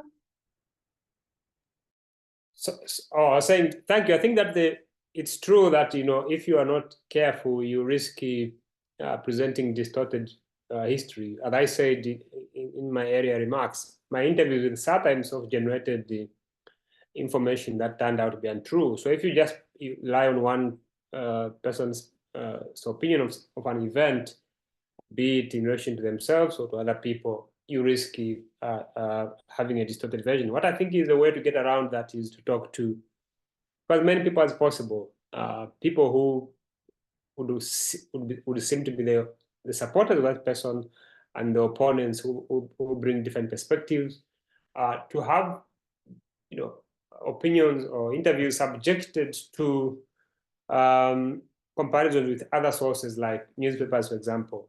What the person may tell you today may differ with what they said over the same subject, 10 years ago. So what you are able to do here is to see the shifting thought process of this person and to compare the two perspectives, for example. But also by talking to multitude of people, you are able in the end, I think, to construct what I would say is a coherent account based on multiplicity of sources, for example. It's true that people's views about Sata, for example, differed significantly from one person to the other. But there are also other aspects that I think may have been informed by the fact that he became president. And so when somebody is president, the views that people may have held towards him, diverge from what they would have said about the same person maybe the years before he became president. The good thing is that much of the research was done before he became president, and that I spoke to him and I was able to interrogate him on some of these views. But I also able to talk to people who are his opponents, who were working with him, including Winter, Guy Scott, and a couple of others. And it is, in the end, the sum total of these countless efforts that a coherent account is possible. In social sciences, of course, it's impossible to have 100% account that sustain the base of the scholarship. Your perspectives differ. The sources may be the same, but the interpretation of those sources actually diverge from one researcher to the other. Even in the case of Sata, for example, the data collection itself was fraught with challenges, especially in relation to his time in the UK, which I think connects to your question on the chat about, are there aspects that I think could be weaknesses of the book. Yes, I think that, I would have liked to know more about Sata's time in the UK when he was there, but, his time period there is not documented in terms of newspapers. The people who he was with, such as his ex-wife, could have been very useful informants, but they gave me she gave me an appointment, and then she cancelled it at the 2 minutes, a couple of minutes before it happened. She was able to tell me subsequently that she wasn't able to talk to me because she was afraid that the president. She got a call from the State House saying, he might ask you a difficult question, so you don't know how to answer. You better not talk to him, suggesting that he was very particular about self-presentation. He wanted to be presented at least understandable, given the fact that he was competing in politics in a very particular way. So that already shows you the difficulties sometimes of interviewing or researching powerful people, for example. It means the views of these people may be distorted. Sometimes they themselves distort their role in historical events or processes. But also that as a researcher, you have to be mindful that you need to really talk to different people, interrogate different sources, and in the end, try to present what one would say is a fair, accurate account of the historical record. If Sata tells me I went to this school, that is important because that's how he presents himself to me. I don't have to take that as true. I can go to people I interview, for example, people like John Spiter, Therese Pompundu, and a couple of others, and I go to Rubushi and find out between 1950 and 60 who were the people who trained as Catholic priests at Rubushi who are still alive. And I went and spoke to all these people. This person there was your classmate, for example. I went to Canada to speak to the people who taught him at Contentia. And in the end, through these interviews with different people, you are able to present what I hope is a fair, accurate account of what actually happened. Thanks, Sishuwa. So I will read out one more question, and then we can have some closing statements from both you and Winter. So this one is saying, this is a question for Sishuwa. From a political history viewpoint, based on the mosaic and patched identity, birth date, and place of Michael Sata, which can both be explained due to his desire to circumvent a possible clause to prevent his presidential desires. We see the question of citizenship raised against almost all our previous presidents, including the current. What does this say about our politics that is cannibalistic and thrives on character identity assassination? Equally, what may be the legal implications downstream where suspected falsification of identity arises and would impact us at the national and international level? Quite a worded question, but I hope you've gotten the gist of it. Yes, I think Winter will be in a better position to actually answer that one. He's a lawyer. He's familiar with some of these developments. For example, as I said, I'm much more inclined to speaking to research conclusions rather than venturing into opinions, because I don't have sufficient data on which I can provide an informed opinion. It's true that citizenship issues has dogged Zambian politicians for a long time. Kaunda, I discussed this at least in the book, was declared a Malawian. He was guarded as stateless by Chiluba. There were question marks around Sata's own identity himself. Manawasa was said by Sata as a Yao from Malawi, for example. The Rupia Banda at least was very transparent. He said he told us he was born in Zimbabwe, I think Rwanda or something. And so that issue didn't really, wasn't raised with him because it was transparent. Edgar Lungu, there was a campaign against him that he was Jonathan Mutaware from, I don't know whether it was Malawi. I don't think that question of citizenship has risen with regard to HH. There's an acknowledgement that he's a Zambian and the rest of us. But it shows you that it's a kind of venture that sometimes politicians embark on as a way of discrediting or delegitimizing their competitors. For incumbents like Chiluba, I think it was used to really undermine Kaunda's return to active politics in the 1990s and to explain the kind of constitutional amendment that happened in 96 that disqualified him from running. But I think it shows more of political insecurity on the part of the president rather than the idea that Kaunda wasn't Zambian. He was born in Zambia. He's a Zambian as the rest of us, notwithstanding his foreign parentage in relation to the sources where his parents came from. And when you talk about Manawasa, I think he just shrugged off some of these things. Again, it's part of this character assassination, as you say, but how readers also respond to some of this criticism, really is important, because if a leader is able to shrug off some of these things and say it's part of political banter, it's part of political debate, I think we can move to more substantive policy issues that voters want to see. But it is one that is likely to keep propping up in the future, especially when it comes to, say, incumbents who are competing against the people who may defeat them at the polls. So how do you delegitimize them, your opponents? But I also think that part of the reason why this citizenship argument has risen as part of this identity politics is really because many of the people who have governed Zambia so far were all born before independence. So the question of citizenship is really contested, because who is Zambian at birth, rather at independence, is the person who was basically in Zambia at the time, and they got a national registration card, identity documents, for example. They are Zambians like the rest of us.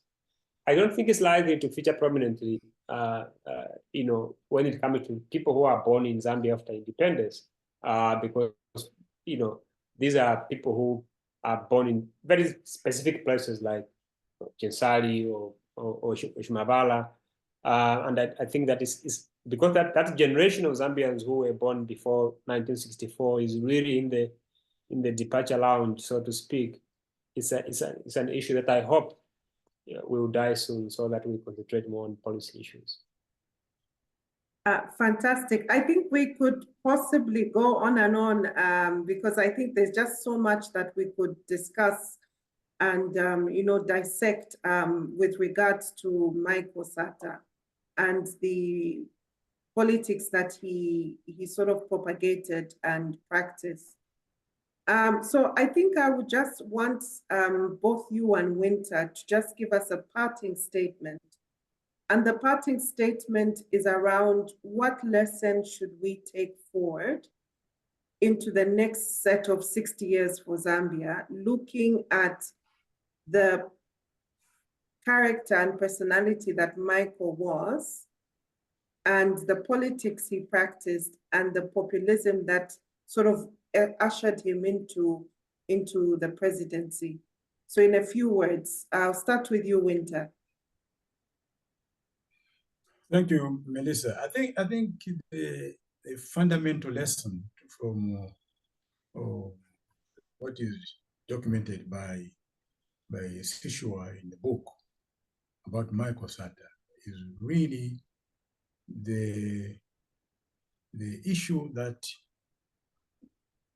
human beings, leaders, or those that assume leadership positions can actually be architects of their times and the history of their time.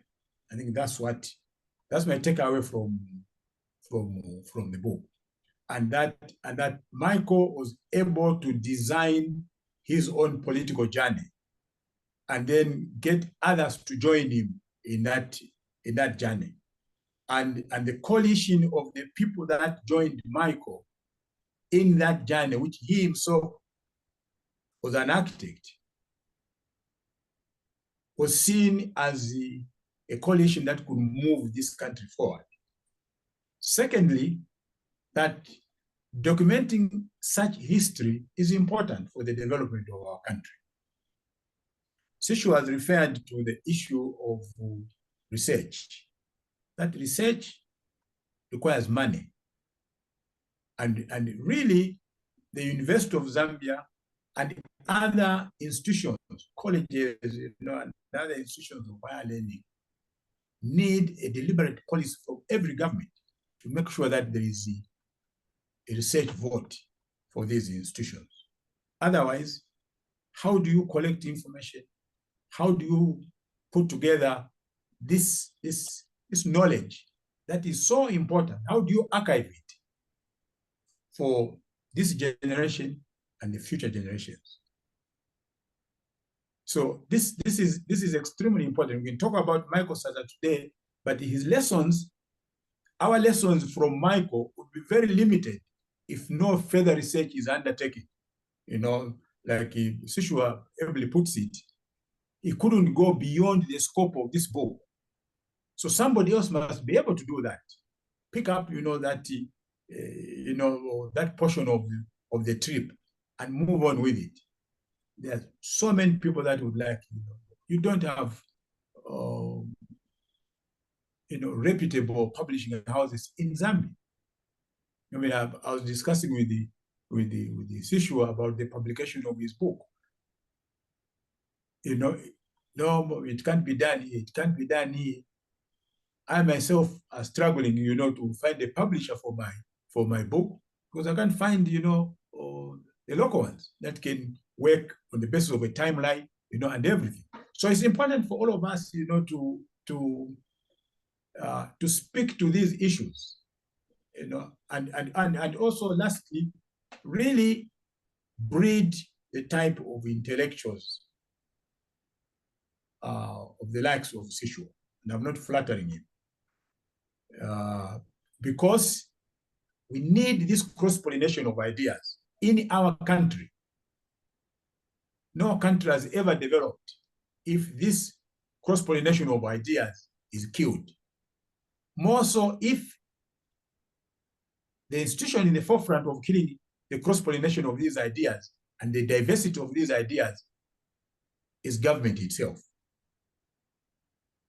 I believe and I think that government has a duty to make sure that all divergent views are brought to the fore and let the people out there decide who they believe in and who they don't believe in. I don't think that is the role of government to tell me who to believe. I think I must be given an opportunity and the latitude to listen to a divergence of views from different people and be able to form my own opinion. Thank you.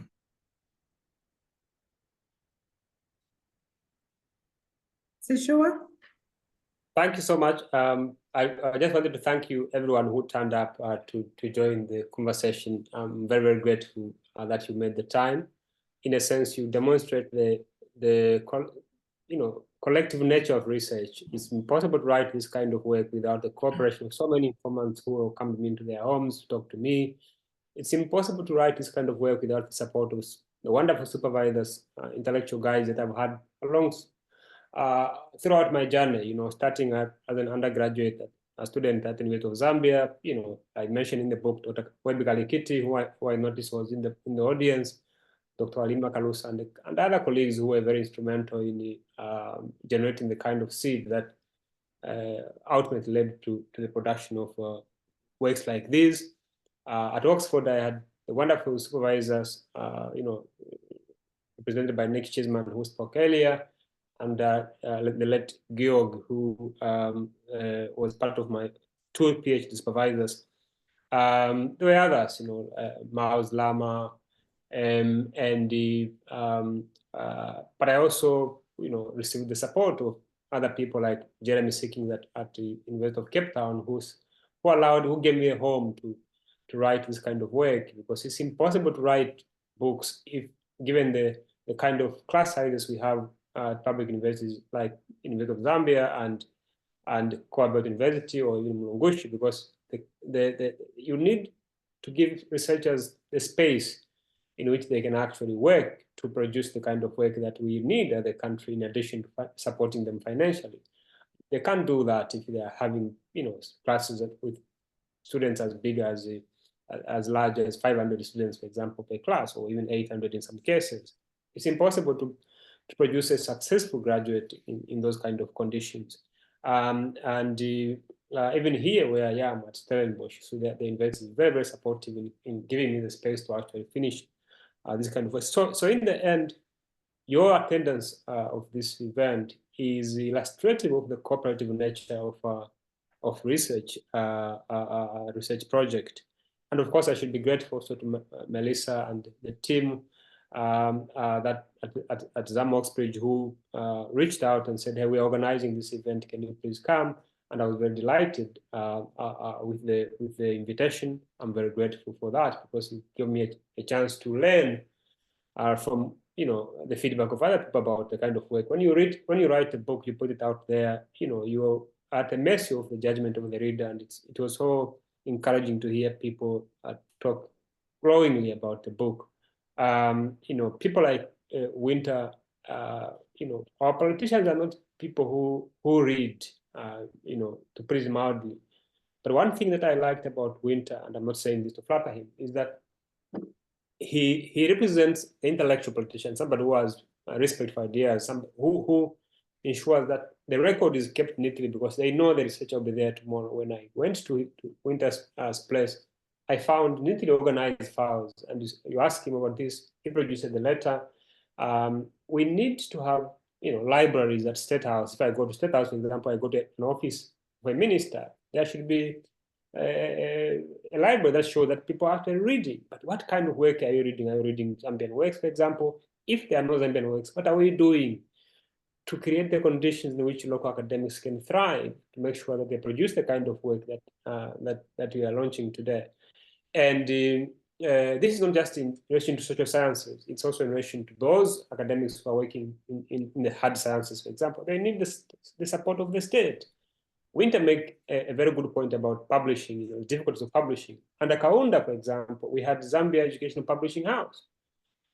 They published works in local languages, for example, whether it's Bemba, whether it's Chewa, whether it's Lozi, whether it's Tonga. That contributed a lot to the kind of literacy level that we saw under Kaunda.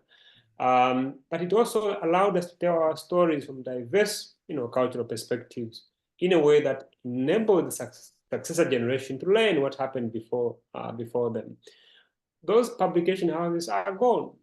What you have now are private commercial houses that look at your work and say, can we generate the kind of money that we would make if we publish Melissa or Winter's book, for example? But what suffers there is the public, because they're deprived of these multiple perspectives that Winter is mentioning. Because we need that. My book should be one of the many that are produced around Michael Sata, around the political history of Zambia, for example.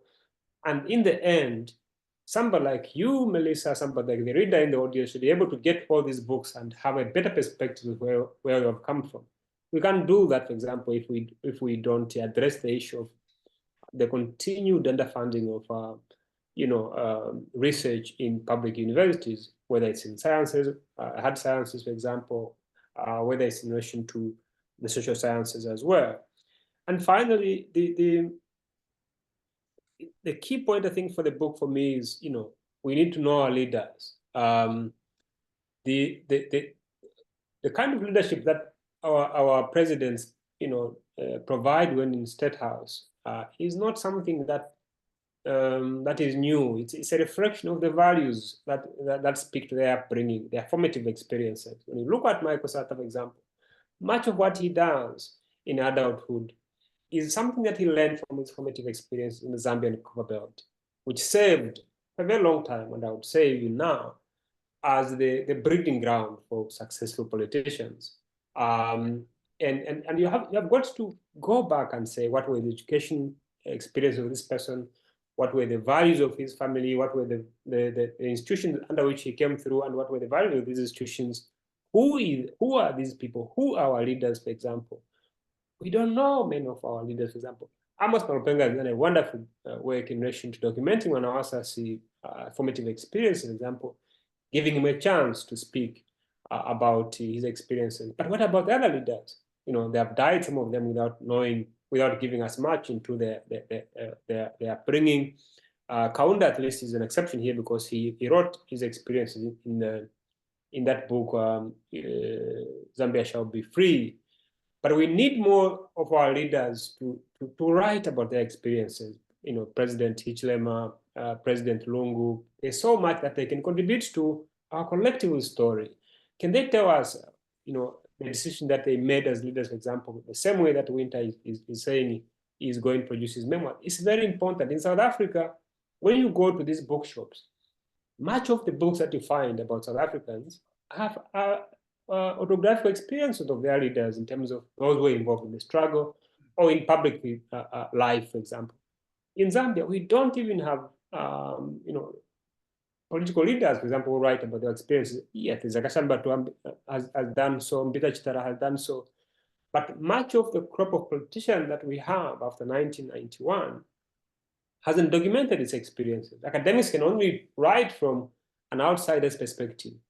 What we need to enrich academic views are also the experiences of insiders who were part of government and who can write about these experiences in a way that contributes to the broader story. You don't need much for that to happen, but we also need the state to play its part in generating the resources that are required to successfully conduct research, but also in providing spaces, be it in form of support for publishing houses, that could generate that culture which was there under Kaunda, where people wrote about different experiences, whether it's in relation to stories about how we were brought up as kids in different parts of the country. We need those stories because at the end of the day, our nation would be constructed on these larger narratives told from different perspectives, from academics' perspectives, from the perspective of chiefs, artists. It's the sum total of our countless isolated efforts that will make the whole story complete. My book with Sata is just one of the stories that could be told by other people, given the some support that I've been privileged enough to have that I mentioned earlier. Can the state, particularly the Zambian government, finance higher education institutions, public universities, for example, to enable local academics to embark on this kind of research, because we need it for nation building over the next 60 years. Thank you. Fantastic. Thank you so much, Sishuwa, and thanks everyone. As a parting statement or remark, I will lift words that Samson has put in the chat, and I hope, Samson, you allow me to do that, because I think you've quite summed it up nicely in saying that a lesson into the future is what this book embodies, a revelation of what one would say the kind of leader Zambia needs for her total liberation. A Michael Sata populist character in a Sishuwa Sishuwa intellectual body of courage and candidness. The joy you get in reading it awakens the African and Zambian in you with a certain patriotic readiness and willingness to act for the betterment of our people. It is a book that qualifies to be called the first handbook for political leadership training and mobilization in Zambia by a Zambian on Zambia. I think you've summed it up for all of us, Samson, and thank you for doing that because, and I urge everybody who has not yet had the chance to get a copy to really do get a copy, because everything that we've been echoing in this discussion is around how do we ensure we have documented history that we can learn from, but also informed history. And I think I'll just stop at that because I think we've done a good job at saying what it is that we need to do moving forward. So what I would just ask now is everybody to unmute and we clap for Sishuwa because this, it takes quite a bit of bravery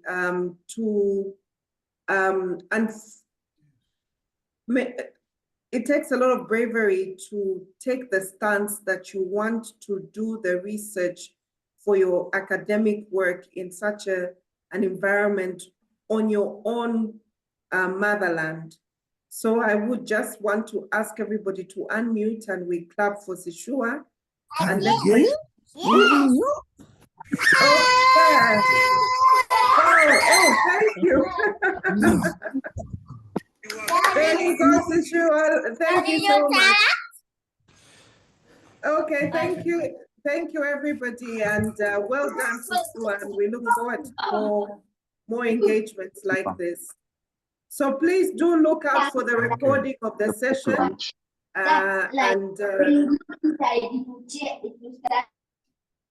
Oh, we thank, at least we're grateful that the next generation of Zambians was also hearing about this. So thank you so much, everyone. Winter, Sishuwa, thanks for your time and thanks to everybody who stayed. The last, actually, we've gone beyond our time, but it just shows how much of there is requirement to have such discussions around such pertinent topics and issues. So thank you, everyone, and have a lovely good night. Yes, and have a lovely weekend. One Zambia, one nation. Thank you. Thank you so much. Thank you.